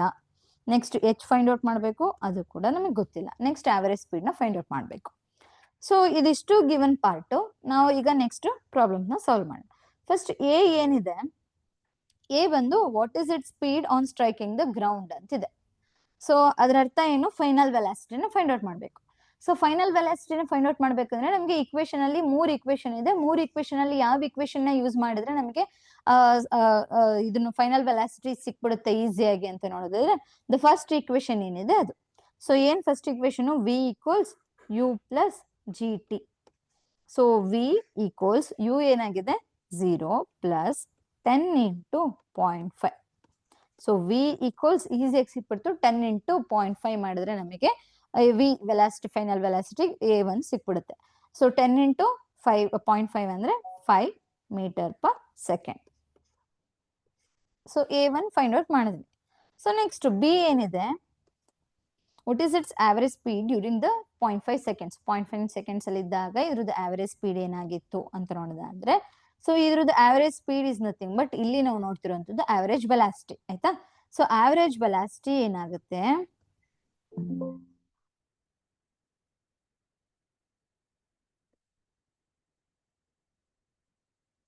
ಸೊ ಆವರೇಜ್ ವೆಲಾಸಿಟಿ ಅಥವಾ ಆವರೇಜ್ ಸ್ಪೀಡ್ ಅಂತ ನೋಡಿದಾಗ ಈಕ್ವಲ್ಸ್ ನಮಗೆ ಫಾರ್ಮುಲಾ ಇದೆ, ಏನು, initial velocity plus final velocity divided by 2 ಅಂತ ನೋಡ್ತೀವಲ್ವಾ. Initial velocity final velocity divided by 2. So initial velocity plus final velocity ಅಂತಂದ್ರೆ ಯು ಏನಾಗುತ್ತೆ 0 plus final velocity find out ಮಾಡಿದ್ವಿ 5/2. ಸೊ ಏನಾಯ್ತು 5/2. ಸೊ 5/2 ಮಾಡಿದಾಗ ನನ್ಗೆ ಏನ್ ಸಿಗುತ್ತೆ, 2 1s 2 1s 2 2.5 ಬರುತ್ತೆ. So 2.5 metre per second. So ಇದು ಆವರೇಜ್ ಸ್ಪೀಡ್ ಅಥವಾ ಆವರೇಜ್ ವೆಲಾಸಿಟಿ ಅಂತ ಕನ್ಸಿಡರ್ ಮಾಡ್ತೀವಿ. So final velocity find out ಮಾಡಿದ್ವಿ, ಹಾಗೆ ಆವರೇಜ್ ವೆಲಾಸಿಟಿ ಫೈಂಡ್ ಔಟ್ ಮಾಡಿದ್ವಿ. ನೆಕ್ಸ್ಟ್ ಹೈಟ್ ಫೈಂಡ್ ಔಟ್ ಮಾಡಕ್ ಹೇಳಿದ್ರಿ, ಗ್ರೌಂಡ್ಗೂ ಲೆಡ್ಜ್ಗೂ ಎಷ್ಟು ಹೈಟ್ ಇದೆ ಅಂತ. ಸೊ ಅದಕ್ಕೆ ನಾನು ಯಾವುದು ಫಾರ್ಮುಲಾ ಯೂಸ್ ಮಾಡ್ತೀನಿ, ಸೊ ಹೈಟ್ ಫೈಂಡ್ ಔಟ್ ಮಾಡ್ಬೇಕಂದ್ರೆ ನಮಗೆ ಫಾರ್ಮುಲಾ ಗೊತ್ತಿದೆ. So second equation H is equal to ut plus of at square. So H equals, so U ಅಂದ್ರೆ 0, ಸೊ 0 ಇಂಟು 0.5 ಅಂದ್ರೆ ಏನಂದ್ರು 0ನೇ ಬರುತ್ತೆ. ಸೊ ಆಫ್, ಸೊ ಇಲ್ಲಿ ಜಿ ಬದಲು ಸಾರಿ ಎ ಬದಲು ಜಿ ಯೂಸ್ ಮಾಡ್ತಿರೋದಲ್ವಾ. ಸೊ ಇಂಟು ಇಲ್ಲಿ 10 into 0.5 square. So H equals 0 into 0.5 0. So of ಹಾಗೆ ಬರ್ಕೊಂತೀನಿ. Of ಇಲ್ಲಿ ನಾವೇನ್ ಮಾಡ್ಬೋದು, ಇಲ್ಲೇ ಇಲ್ಲಾಂದ್ರೆ ಕ್ಯಾನ್ಸಲ್ ಮಾಡ್ಬೋದು, 2 1s 2 5s ಅಂತ ಅಲ್ವಾ. So 5 into 0.5 into 0.5. So 0.5 into 5 ಅದು ಸ್ಕ್ವೇರ್ ಮಾಡಿದ್ರೆ 25. ಇಲ್ಲಿ ಪಾಯಿಂಟ್ ಇರೋದ್ರಿಂದ ಶಿಫ್ಟ್ ಮಾಡ್ಕೊಂಡ್ರೆ 0.25 ಆಯ್ತಾ. ಸೊ 0.5 ಸ್ಕ್ವೇರ್ ಅಂದ್ರೆ 0.25. So 5 into 0.25. So 5 into 0.25 multiply ಮಾಡಿದಾಗ ಸೊ ನಮಗೆ ಸಿಗುತ್ತೆ 1.25 ಮೀಟರ್. ಸೊ ಹೆಚ್ಚಿಗೆ ಯಾಕೆ ಮೀಟರ್ ಹಾಕೊಂಡ್ವಿ, ಸೊ ಡಿಸ್ಟೆನ್ಸ್ ಅಂತ ತಗೊಳ್ಳೋದು. ಇಲ್ಲೂ ಕೂಡ ಹೈಟ್ ಅಂತ ತಗೊಂಡಾಗ ಮೀಟರ್ ನ ಯೂಸ್ ಮಾಡ್ತೀವಿ, ಓಕೆನಾ. ಸೊ SI ಯೂನಿಟ್ ಮರಿಬಾರ್ದು. ಸೊ ಬರ್ಕೊಂಡಿಲ್ಲ ಅಂದ್ರೆ ಇದನ್ನ ಸ್ಕ್ರೀನ್ ಶಾಟ್ ತಗೊಳ್ಳಿ, ಅಥವಾ ನಾಳೆ ಕ್ಲಾಸ್ ಅಪ್ಲೋಡ್ ಮಾಡಿದಾಗ ಇದನ್ನ ನೋಟ್ ಮಾಡ್ಕೋಬಹುದು.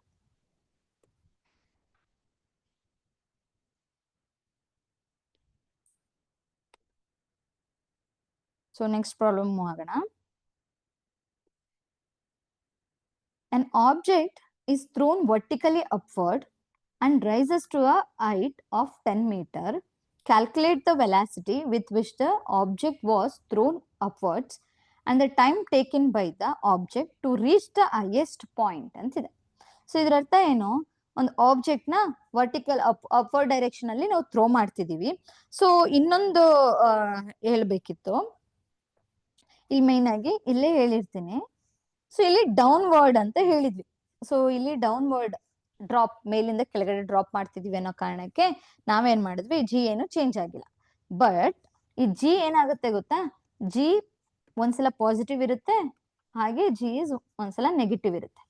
ಸೊ ಯಾವ್ಯಾವ ಕೇಸಲ್ಲಿ ಅಂತ ನೋಡೋದಾದ್ರೆ, ಸೊ ಮೇಲ್ಗಡೆಯಿಂದ ಕೆಳಗಡೆ ಡ್ರಾಪ್ ಮಾಡ್ತಿದ್ವಿ. ಸೊ ಗ್ರಾವಿಟಿ ಏನಾಗುತ್ತೆ ಕರೆಕ್ಟ್ ಆಗಿ ಬರ್ತಿದೆ, ಅಂದ್ರೆ ಅಪೋಸಿಟ್ ಆಗಿಲ್ಲ, ಆಬ್ಜೆಕ್ಟ್ ಸೇಮ್ ಅಲ್ಲಿ ಬರ್ತಿದೆ, ಗ್ರಾವಿಟಿಲಿ ಬರ್ತಿದೆ. ಆ ಟೈಮ್ ಅಲ್ಲಿ ನಾವು ಜಿ ಇಸ್ ಪಾಸಿಟಿವ್, ಜಿ ಏನಾಗಿರುತ್ತೆ ಪಾಸಿಟಿವ್ ಆಗಿರುತ್ತೆ.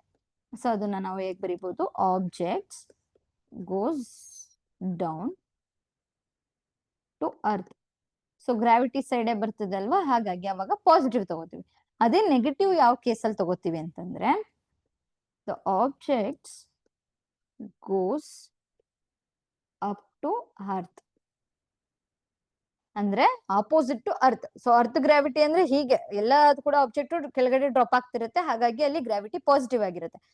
ಆಪೋಸಿಟ್ ಟು ದ ಗ್ರಾವಿಟಿ ಅಂದಾಗ ಅಪ್ವರ್ಡ್ ಯಾವ್ದಾದ್ರು ಒಂದು ಆಬ್ಜೆಕ್ಟ್ ನ ಮೇಲ್ಗಡೆ ಥ್ರೋ ಮಾಡ್ತಿದೀವಿ ಅಂದಾಗ ಆ ಟೈಮಲ್ಲಿ ನಾವೇನ್ ಮಾಡ್ತೀವಿ, ಜಿ ಏನಾಗುತ್ತೆ ನೆಗೆಟಿವ್ ಆಗುತ್ತೆ. ಓಕೆನಾ. So an object is throne upward, vertically upward ಅಂತ ತಗೊಂಡಾಗ ಇಲ್ಲಿ ಅಪೋಸಿಟ್ ಟು ದ ಗ್ರಾವಿಟಿಗೆ ಅಪೋಸಿಟ್ ಆಗಿದೆ. ಅಂದ್ರೆ ಈಗ ಗ್ರಾವಿಟಿ ಆಫ್ ದ ಅರ್ತ್ ಹಿಂಗೆ ಕೆಳಗಡೆ ಡ್ರಾಪ್ ಆಗ್ತಿದ್ರೆ ಪಾಸಿಟಿವ್ ತಗೋತೀವಿ, ಅಪ್ವರ್ಡ್ ಅಪೋಸಿಟ್ ಇದ್ದಾಗ ನಾವ್ ಹೇಳ್ತೀವಿ ಡೈರೆಕ್ಷನ್ ಅಪೋಸಿಟ್ ಇದ್ದಾಗ ನೆಗೆಟಿವ್ ತಗೋಬೇಕು. ಇಲ್ಲಿ 9.8 ಅಂತ ಕೊಟ್ಟಿದ್ದಾರಲ್ವಾ, ಸೊ ಆ ಜಿ ವ್ಯಾಲ್ಯೂನ ನಾವು -9.8 ಅಂತ ತಗೋಬೇಕು.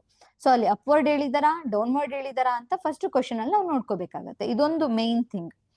And rises to a height, so ಒಂದು ಆಬ್ಜೆಕ್ಟ್ ನ ಮೇಲ್ಗಡೆ ಎಸ್ತಿದ್ದಾರೆ, ಅದು ಎಷ್ಟು ಹೈಟ್ ವರ್ಗ ರೀಚ್ ಆಗಿದೆ, 10 ಮೀಟರ್ ವರ್ಗ ರೀಚ್ ಆಗಿದೆ ಹೈಟ್.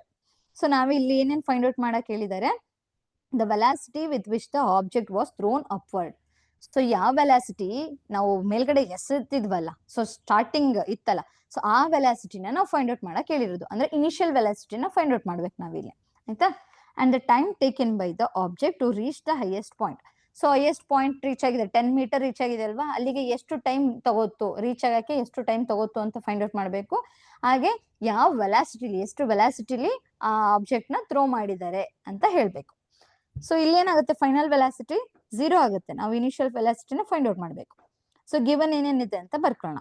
ಸೊ ಎಚ್ ಕೊಟ್ಟಿದ್ದಾರೆ 10 ಮೀಟರ್, ನೆಕ್ಸ್ಟ್ ಜಿ ಅನ್ನೋದನ್ನ 9.8 ಮೀಟರ್ ಪರ್ ಸೆಕೆಂಡ್ ಸ್ಕ್ವೇರ್ ತಗೋಬೇಕು. ಬಟ್ ಇಲ್ಲಿ ಏನಾಗಿದೆ, ಅಪ್ವರ್ಡ್ ಅಂತ ಹೇಳಿರೋದ್ರಿಂದ ಸೊ ಮೈನಸ್ ತಗೋಬೇಕು. ಅದೇ ಡೌನ್ವರ್ಡ್ ಅಂತಾನೆ ಇತ್ತು, ಮೇಲಿಂದ ಕೆಳಗಡೆ ಬೀಳ್ತಿದೆ ಅಂದ್ರೆ ಪಾಸಿಟಿವ್ ಇರುತ್ತೆ. So next initial final velocity 0. So initial ವೆಲಾಸಿಟಿನ ನಾವು ಫೈಂಡ್ ಔಟ್ ಮಾಡಬೇಕು, ಜೊತೆಗೆ ಟೈಮ್ ನ ಕೂಡ ಫೈಂಡ್ ಔಟ್ ಮಾಡಬೇಕು, ಆಯ್ತಾ. ಸೊ ಇದಿಷ್ಟು ನಾವು ಫೈಂಡ್ ಔಟ್ ಮಾಡ್ಬೇಕಾಗಿರೋದು.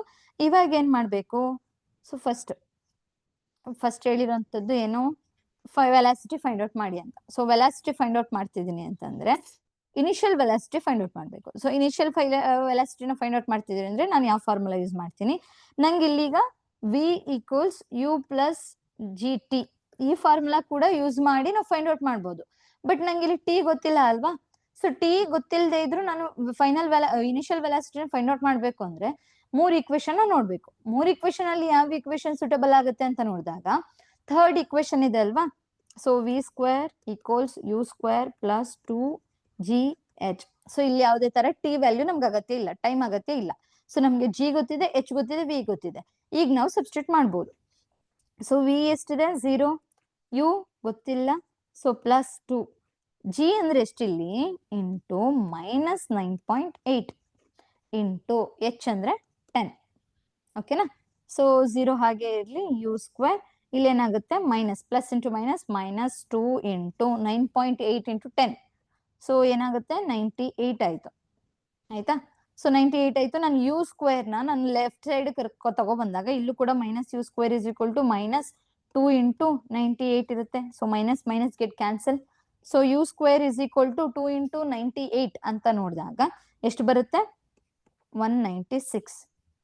ಸೊ ಅದೇ ಯು ಈಕ್ವಲ್ಸ್, ಸೊ ನನಗೆ ಯು ಬೇಕಾಗಿರೋದು ಯು ಸ್ಕ್ವೇರ್ ಇದೆ. ಸೊ ಅವಾಗ ಯು ಬೇಕು ಅಂದ್ರೆ ರೈಟ್ ಸೈಡ್ ಕಳಿಸಿದಾಗ ಸ್ಕ್ವೇರ್ ರೂಟ್ ಆಗುತ್ತೆ, 196 ಆಯ್ತು.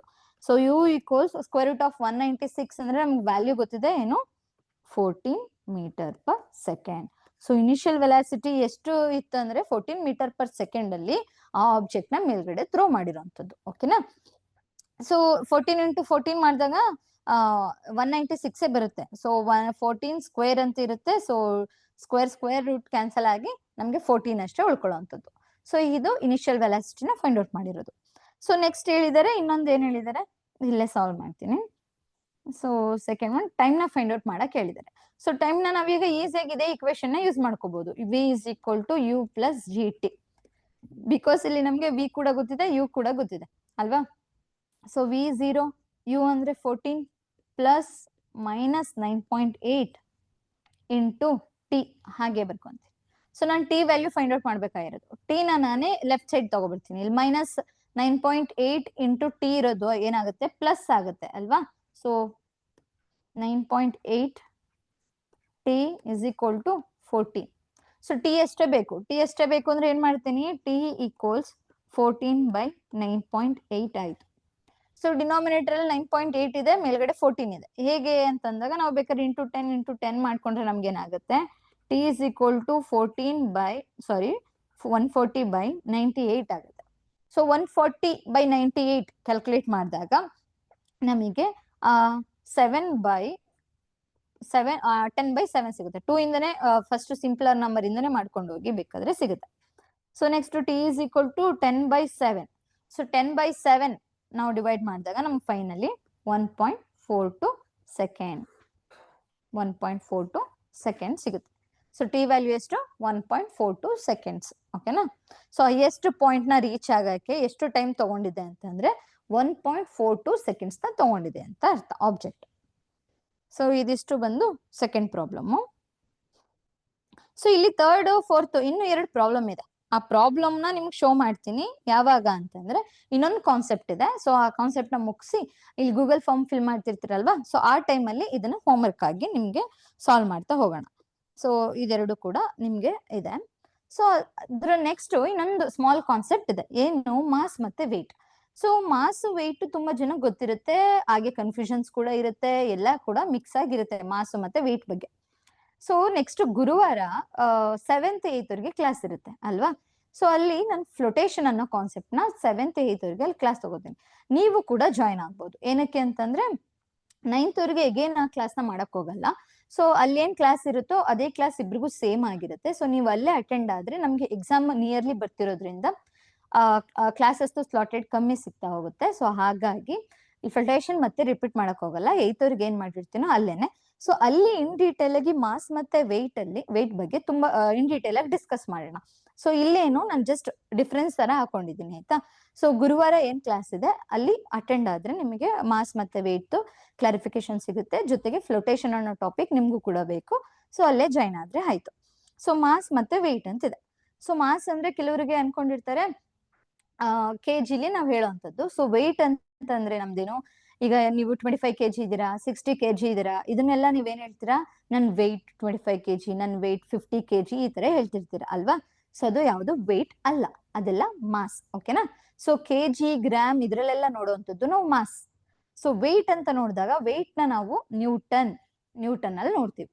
ಸೊ ಇದನ್ನ ಮಾಸ್ ನ ಕೆಜಿ ಅಂತ ನೋಡ್ತೀವಿ. ಓಕೆನಾ. ಸೊ ನೀವೇನ್ ತೂಕ ಎಲ್ಲ ಹೇಳ್ಕೊತೀರಲ್ವಾ ನೀವು, ಅದೆಲ್ಲ ಬಂದು ಕೆಜಿ. ಬಟ್ ಕನ್ನಡ ವರ್ಡ್ ಅಲ್ಲಿ ಈಗ ವೆಯ್ಟ್ ನ ನಾವು ಕನ್ನಡದಲ್ಲಿ ತೂಕ ಅಂತ ಹೇಳ್ತೀವಿ, ಮಾಸ್ ನ ದ್ರವ್ಯರಾಶಿ ಅಂತ ಹೇಳ್ತೀವಿ. ಸೊ ನಿಮ್ಗೆ ಅಲ್ಲಿ ಕನ್ಫ್ಯೂಷನ್ ಆಗುತ್ತೆ. ಸೊ ತೂಕ ಅಂದ್ರೆ ಇದೆ ಅಲ್ವಾ, ಈ ತರದ್ದೆಲ್ಲ ಕನ್ಫ್ಯೂಷನ್ಸ್ ಬರುತ್ತೆ. ಸೊ ಇದಕ್ಕೆಲ್ಲ ಕ್ಲಾರಿಟಿ ತಗೋಬೇಕಂತಂದ್ರೆ ನೆಕ್ಸ್ಟ್ ಗುರುವಾರ ಕ್ಲಾಸಿಗೆ ಜಾಯಿನ್ ಆದ್ರೆ ಅಲ್ಲಿ ನಾನು ಇನ್ ಡೀಟೇಲ್ ಆಗಿ ಎಕ್ಸ್ಪ್ಲೇನ್ ಮಾಡ್ತೀನಿ. So mass in amount of matter in a body ಅಂತ ಇದೆ. ಸೊ ವೆಯ್ಟ್ ಅಂತಂದ್ರೆ it's a force of gravity acting on a body ಅಂತ. ಸೊ ನಮ್ಗೆ ಡಬ್ಲ್ಯೂ ಅಂತ ನೋಡಿದಾಗ ನಮ್ಗೆ ಒಂದು ಫಾರ್ಮುಲಾ ಇದೆ, F=m×g ಅಂತ. ಇದು ನಾವು ಪ್ರೀವಿಯಸ್ ಕ್ಲಾಸ್ ಅಲ್ಲಿ ನೋಡಿರ್ತೀರ ನೀವು.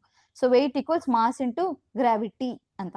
ಸೊ ವೆಯ್ಟ್ ಏನಾಗ್ತಾ ಹೋಗುತ್ತೆ, ಚೇಂಜ್ ಆಗ್ತಾ ಹೋಗುತ್ತೆ, ಬಟ್ ಮಾಸ್ ಎಲ್ಲೂ ಕೂಡ ಚೇಂಜ್ ಆಗಲ್ಲ. ಸೊ ವೆಯ್ಟ್ ನ ನಾವು SI ಯೂನಿಟ್ ಬಂದು ಮಾಸ್ ಟು ಕಿಲೋಗ್ರಾಮ್, ನ್ಯೂಟನ್ ಅಂತಂದ್ರೆ SI ಯೂನಿಟ್ ವೆಯ್ಟ್ ಇರುತ್ತೆ. So mass is constant everywhere ಅಂತಿದೆ. ಸೊ ಮಾಸ್ ಕಾನ್ಸ್ಟೆಂಟ್ ಎವ್ರಿವೇರ್ ಅಂದ್ರೆ ಏನರ್ಥ, ಈಗ ಮಾಸ್, ಈಗ ನಾನು ಇಲ್ಲಿ 25 ಅಥವಾ 50 kg ಇದ್ದೀನಿ ಅಂತಂದ್ರೆ ಇದೇ 50 kg ಮೂನಲ್ಲೂ ಅರ್ಥಲ್ಲೂ ಸೇಮ್ ಇರುತ್ತೆ, ಮಾರ್ಸ್ ಅಲ್ಲೂ ಸೇಮ್ ಇರುತ್ತೆ. ಬಟ್ ಈ ವೆಯ್ಟ್ ಏನಾಗ್ತಾ ಹೋಗುತ್ತೆ, ಚೇಂಜ್ ಆಗ್ತಾ ಹೋಗುತ್ತೆ ಬೇರೆ ಬೇರೆ ಪ್ಲಾನೆಟ್ಸ್ ಅಲ್ಲಿ. ಏನಕ್ಕೆ ಚೇಂಜ್ ಆಗುತ್ತೆ, ಬಿಕಾಸ್ ಆಫ್ ಗ್ರಾವಿಟಿ. ಇದು ಮಾಸ್, ವೆಯ್ಟ್ ಅನ್ನೋದು ಮಾಸ್ ಮತ್ತೆ ಗ್ರಾವಿಟಿ ಎರಡರ ಮೇಲೂ ಕೂಡ ಡಿಪೆಂಡ್ ಆಗಿರುತ್ತೆ ಅಂತ ಹೇಳಿದ್ವಿ ಅಲ್ವಾ. ಸೊ ಮಾಸ್ ಏನಿರುತ್ತೆ 50 kg ಇರ್ತೀವಿ. ಸೊ ಅರ್ಥಲ್ಲಿ ನೋಡೋದಾದ್ರೆ ಇಂಟು 9.8 ಆಗುತ್ತೆ. ಅದೇ ಮೂನಲ್ಲಿ ನೋಡೋದಾದ್ರೆ 1.6 ಆಗುತ್ತೆ. ಸೊ ಆ ಕಾರಣಕ್ಕೆ ಏನಾಗುತ್ತೆ, ವೆಯ್ಟ್ ಎವ್ರಿವೇರ್ ಚೇಂಜ್ ಆಗ್ತಾ ಹೋಗುತ್ತೆ. So measured using A beam balance ಅಂತ ಹೇಳಿದ್ವಿ. ಸೊ ಬೀಮ್ ಬ್ಯಾಲೆನ್ಸ್ ಮೀನ್ಸ್ ನೀವು ಅಂಗಡಿಗಳಿಗೆಲ್ಲ ಹೋದಾಗ ಅಲ್ಲಿ ತೂಕ ಇರುತ್ತಲ್ವಾ, ತೂಗ್ಬಿಟ್ಟು, ಸೊ ಅದೇನೆ ಬೀಮ್ ಬ್ಯಾಲೆನ್ಸ್ ಅಂತ ಹೇಳ್ತೀವಿ. ಸೊ ಸ್ಪ್ರಿಂಗ್ ಬ್ಯಾಲೆನ್ಸ್ ಅಂತ ಹೇಳಿದಾಗ ನಿಮ್ಗೆ ಯೂಶಲಿ ಇನ್ಸ್ಟ್ರೂಮೆಂಟ್ ನೋಡಿರ್ತೀರಾ ಸ್ಕೂಲ್ಸ್ ಅಲ್ಲಿ. ಸೊ ಸ್ಪ್ರಿಂಗ್ ಬ್ಯಾಲೆನ್ಸ್ ಅನ್ನೋದು ಇರುತ್ತೆ. ಸೊ ಸ್ಪ್ರಿಂಗ್ ಬ್ಯಾಲೆನ್ಸ್ ಅಲ್ಲಿ ಡೈರೆಕ್ಟ್ ಆಗಿ ಕೊಟ್ಟಿರ್ತಾರೆ, ನ್ಯೂಟನ್ ಅಲ್ಲೇ ಕೊಟ್ಟಿರ್ತಾರೆ, ಗ್ರಾಮ್ ಮತ್ತೆ ನ್ಯೂಟನ್ ಎರಡರಲ್ಲೂ ಇರುತ್ತೆ. ಸೊ ಅದರಲ್ಲಿ ನಾವು ವೆಯ್ಟ್ ನ ಡೈರೆಕ್ಟ್ ಆಗಿ ಚೆಕ್ ಮಾಡ್ಕೋಬಹುದು. ಓಕೆನಾ. ಸೊ ಇದಿಷ್ಟು ಬಂದು ಮಾಸ್ ಮತ್ತೆ ವೆಯ್ಟ್ ಗೆ ಏನ್ ಡಿಫ್ರೆನ್ಸ್ ಇದೆ ಅಂತ. ಸೊ ಈ ಮಾಸ್ ಮತ್ತೆ ವೆಯ್ಟ್ ಅಲ್ಲಿ ಇನ್ನೊಂದು ಕಾನ್ಸೆಪ್ಟ್ ಇದೆ, ಏನಂತಂದ್ರೆ ಈಗ ನಾನು ಅರ್ಥಲ್ಲಿ, ಈಗ ನಂದು ವೆಯ್ಟ್ ಅರ್ಥಲ್ಲಿ ಎಷ್ಟಿದೆ, ಒಂದು 600 ನ್ಯೂಟನ್ ಅಷ್ಟಿದೆ ಅನ್ಕೊಳ್ಳಿ ಆಯ್ತಾ. ಸೊ ಅದೇ ನಾನು ಮಾಸ್ಗೆ ಹೋಗ್ತೀನಿ, ಅದೇ ನಾನು ಮಾಸ್ಗೆ ಹೋದಾಗ ನನ್ನ ವೆಯ್ಟ್, ಮೂನ್ಗೆ ಹೋದಾಗ ನನ್ನ ವೆಯ್ಟ್ ಚೇಂಜ್ ಆಗುತ್ತೆ.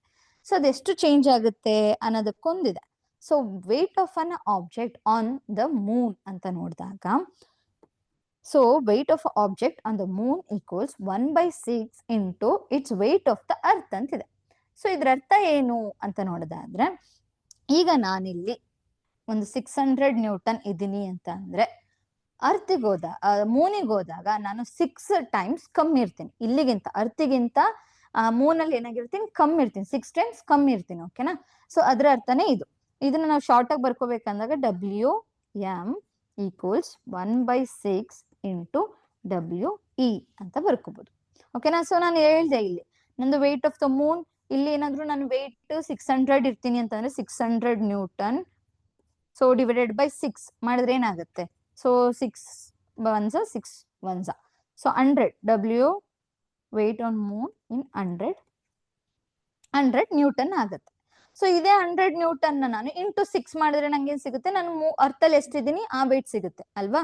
ಸೊ ಅದೇ ಮೂನಲ್ಲಿ ಬೇಕು ಅಂದ್ರೆ ನಾನು ಡಿವೈಡೆಡ್ ಬೈ 6 ಮಾಡ್ಕೋಬೇಕು. 6 ಟೈಮ್ ಕಮ್ಮಿ ಇರ್ತೀವಿ ಕಂಪೇರ್ ಟು ಅರ್ತ್ ಅಲ್ಲಿ ಏನ್ ವೇಟ್ ಇರ್ತೀವೋ ಅದಕ್ಕಿಂತ 10%, ಸಾರಿ 6 ಟೈಮ್ಸ್ ಕಮ್ಮಿ ಇರ್ತೀವಿ. ಓಕೆನಾ? ಸೊ ಇಲ್ಲಿ ಪ್ರಾಬ್ಲಮ್ ಇದೆ ನೋಡ್ಬೋದು, ಅದ್ರ related. An object weighs 10 Newton when measured on the surface of the earth. What would be its weight when we measure on the surface of a moon? So ಅರ್ಥಲ್ಲಿ ಇದ್ದಾಗ weight 10 Newton ಇದೆಯಂತೆ, ಅದೇ ಅವ್ರದ್ದು Moon ಅಲ್ಲಿ ಇದ್ದಾಗ ಎಷ್ಟು ಅಂತ ಕೇಳಿದ್ದಾರೆ. ಸೊ ನಮ್ಗೆ ಫಾರ್ಮುಲಾ ಗೊತ್ತಿದೆ. So weight of is equal to 6 ಅಂತ.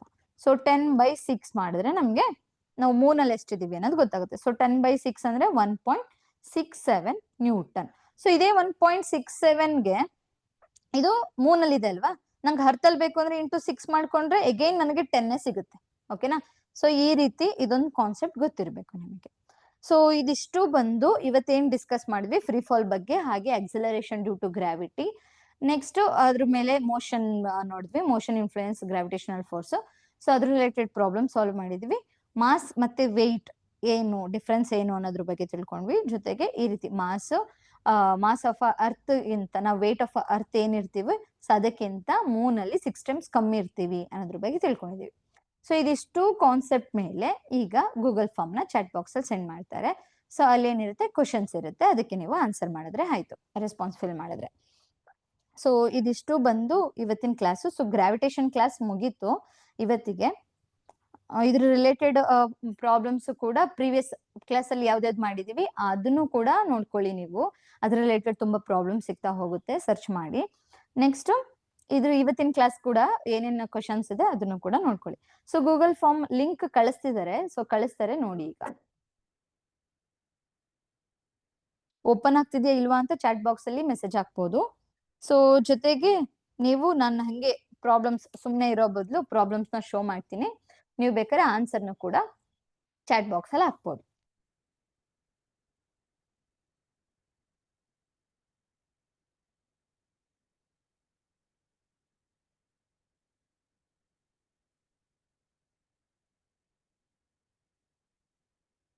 ಸೊ ಎಕ್ಸಾಮ್ಸ್ ಹತ್ರ ಬರ್ತಿದೆ, ಇದೇ ತಿಂಗಳು 23 ಇದೆ. ಸೊ ಪ್ರಿಪೇರ್ ಆಗಿ.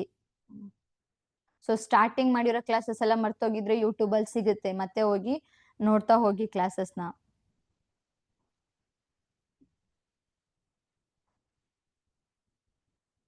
ಪರ್ವೇಜ್ ಆನ್ಸರ್ ಮಾಡಿದ್ದಾರೆ ಈ ಕ್ವಶನ್ಗೆ 12 ನ್ಯೂಟನ್ ಅಂತ.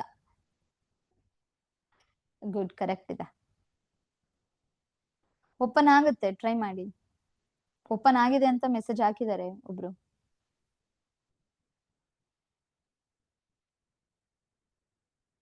ಸೊ ಈ ಕ್ವಶನ್ ಈಸಿ ಇದೆ. ಸೊ 12 ನ್ಯೂಟನ್, ಹಾ ಎಲ್ರು ಕೂಡ ಸೆಂಡ್ ಮಾಡ್ತಿದ್ದೀರಾ? ಹಾ ಗುಡ್. ಸೊ ಹಾಗಿದ್ರೆ ನೆಕ್ಸ್ಟ್ ಬೇರೆ ಪ್ರಾಬ್ಲಮ್ಗೆ ಹೋಗೋಣ.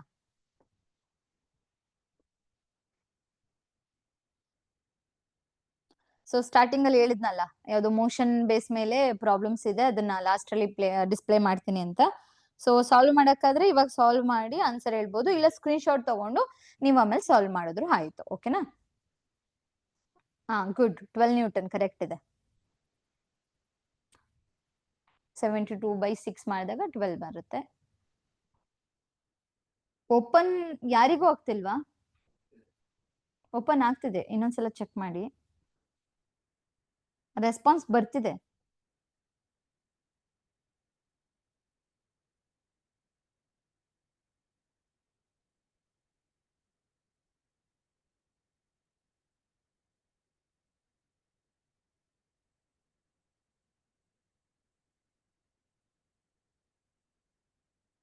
ಹಾ, ಲಾಸ್ಟ್ ಕ್ವೆಶನ್ಗೆ 12 ನ್ಯೂಟನ್ ಕರೆಕ್ಟ್ ಇದೆ. ಓಪನ್ ಆಗ್ತಿದೆ ಅಂತೆ, ಇನ್ನೊಂದ್ಸಲ ಚೆಕ್ ಮಾಡಿ. ಸೊ ಈಗ ಥರ್ಡ್ ಕ್ವೆಶನ್, ಮೋಷನ್ ಅಲ್ಲಿ ಇದು ಥರ್ಡ್ ಕ್ವೆಶನ್. ಸೊ ಇದಕ್ಕೆ ಏನ್ ಆನ್ಸರ್ ಬರುತ್ತೆ ಅಂತ ಹೇಳಿ. ಸೊ ಇಲ್ಲಿ 2 ಕ್ವೆಶನ್ ಟ್ಯಾಗ್ ಇದೆ. The ball is thrown vertically upward with a velocity of 49 metre per second. Calculate the maximum height of its rises. H value find out ಮಾಡಬೇಕು. ಹಾಗೆ total time, ಎಷ್ಟು ಟೈಮ್ ತಗೊಂಡಿದೆ ಅಂತ ಫೈಂಡ್ ಔಟ್ ಮಾಡಬೇಕು. So total time ಕೇಳಿದರೆ ನೀವು ಬರೀ time ಕಂಡಿಡಿದ್ರೆ ಆಗಲ್ಲ. ಈಗ ಕ್ಯಾಂಪಿಗೆ ಯಾರ್ಯಾರು ಬಂದಿದ್ರು ಅವರೆಲ್ಲ ಆನ್ಸರ್ ಆಗ್ತಿದ್ದಾರೆ. ಅದು ಬಿಟ್ಟು ಸಾಲ್ವ್ ಮಾಡಿ ಹಾಕಿ. ಈ ಪ್ರತೀಕ್ಷಾ, ಇನ್ನ ಕೆಲವರು ಯಾರ್ಯಾರು ಕ್ಯಾಂಪಿಗೆ ಬಂದಿದ್ದಾರೆ ಅವ್ರುಗಳ ಆನ್ಸರ್ ಮಾಡ್ತಿದ್ದಾರೆ.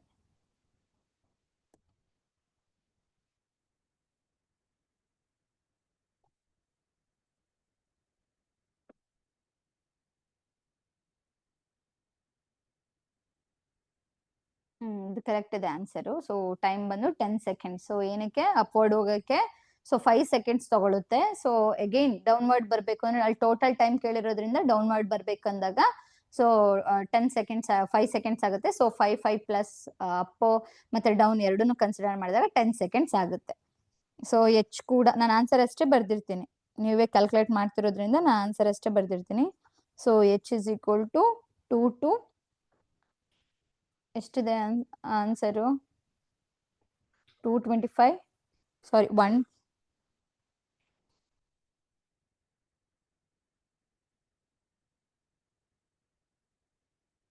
ರೆಸ್ಪಾಂಡ್ ಬರ್ತಿಲ್ವಾ? ಪ್ರಾಬ್ಲಮ್ಸ್. ಸೊ ಪ್ರಾಬ್ಲಮ್ಸ್ ಇದೆ. ಲಾಸ್ಟ್ ಅಲ್ಲಿ ಇರೋದೆಲ್ಲ ಸ್ಟಾರ್ಟಿಂಗ್ 3 ಅಷ್ಟೇ MCQ ಫಾರ್ಮ್ ಅಲ್ಲಿ ಇದೆ, ಕೊನೆಯಲ್ಲಿ ಇರೋದೆಲ್ಲ ಪ್ರಾಬ್ಲಮ್ಸೇ ಇದೆ. ಸೊ ನಿಧಾನವಾಗಿ ಮಾಡಿ, ತೊಂದರೆ ಇಲ್ಲ. ಇದು ಗ್ರೂಪ್ ಅಲ್ಲೂ ಕೂಡ, ವಾಟ್ಸ್ಆಪ್ ಗ್ರೂಪ್ ಅಲ್ಲೂ ಕೂಡ ಲಿಂಕ್ ನ ಹಾಕ್ತಾರೆ, ಆಯ್ತಾ? ಸೊ ಟಿ ಬಂದು 10 ಸೆಕೆಂಡ್ಸ್. ಸೊ ಇನ್ನೊಂದು ಪ್ರಾಬ್ಲಮ್ ಕೂಡ ಸ್ಕ್ರೀನ್ ಶಾಟ್ ತಗೊಳ್ಳಿ, ಈ ಪ್ರಾಬ್ಲಮ್ ಕೂಡ. ಸೊ ಸಾಲ್ವ್ ಮಾಡಿ. ಸೊ ಇವತ್ತಿಗೆ ಗ್ರಾವಿಟೇಷನ್ ಕ್ಲಾಸ್ ಕಂಪ್ಲೀಟ್ ಆಗಿದೆ. ಸೊ ಇದರಲ್ಲಿ ಯಾವ್ದಾವ್ದೆಲ್ಲ ಫಾರ್ಮುಲಾಸ್ ಇದೆ ಮತ್ತೆ ಕ್ವಶನ್ಸ್ ಯಾವ ರೀತಿ ಬರುತ್ತೆ ಅಂತೆಲ್ಲ ಹೇಳಿದೀನಿ. ಸೊ ಇದ್ರ ರಿಲೇಟೆಡ್ ನೀವೇನ್ ಮಾಡಿ ಅಂದ್ರೆ ಚೆಕ್ಔಟ್ ಮಾಡಿ, ಪ್ರಾಬ್ಲಮ್ಸ್ ನ ಮಾಡ್ತಾ ಹೋಗಿ, ಸಾಲ್ವ್ ಮಾಡ್ತಾ ಹೋಗಿ. ಸೊ ಗೂಗಲ್ ಫಾರ್ಮ್ ಅಲ್ಲಿ ವಾಟ್ಸ್ಆಪ್ ಗ್ರೂಪ್ ಅಲ್ಲೂ ಕೂಡ ಹಾಕ್ತಾರೆ, ಯಾಕೆಂದ್ರೆ ಪ್ರಾಬ್ಲಮ್ಸ್ ಇದಾವೆ, ಪ್ರಾಬ್ಲಮ್ಸ್ ಸಾಲ್ವ್ ಮಾಡಕ್ಕೆ ಟೈಮ್ ಬೇಕಾಗತ್ತೆ. ಸೊ ನಿಧಾನವಾಗಿ ರೆಸ್ಪಾನ್ಸಸ್ ಬರ್ಬೇಕಾಗತ್ತೆ. ಇದನ್ನ ಸ್ಕ್ರೀನ್ ಶಾಟ್ ತಗೊಳ್ಳಿ ಪ್ರಾಬ್ಲಮ್ನ. ಆಗಿರೋರು ರೆಸ್ಪಾನ್ಸ್ ಮಾಡ್ಬೋದು, ಚಾಟ್ ಬಾಕ್ಸ್ ಅಲ್ಲಿ ಆನ್ಸರ್ ಹಾಕ್ಬೋದು. ಇಲ್ಲಾಂದ್ರೆ ಕ್ಲಾಸಸ್ ಕ್ಲೋಸ್ ಮಾಡೋಣ.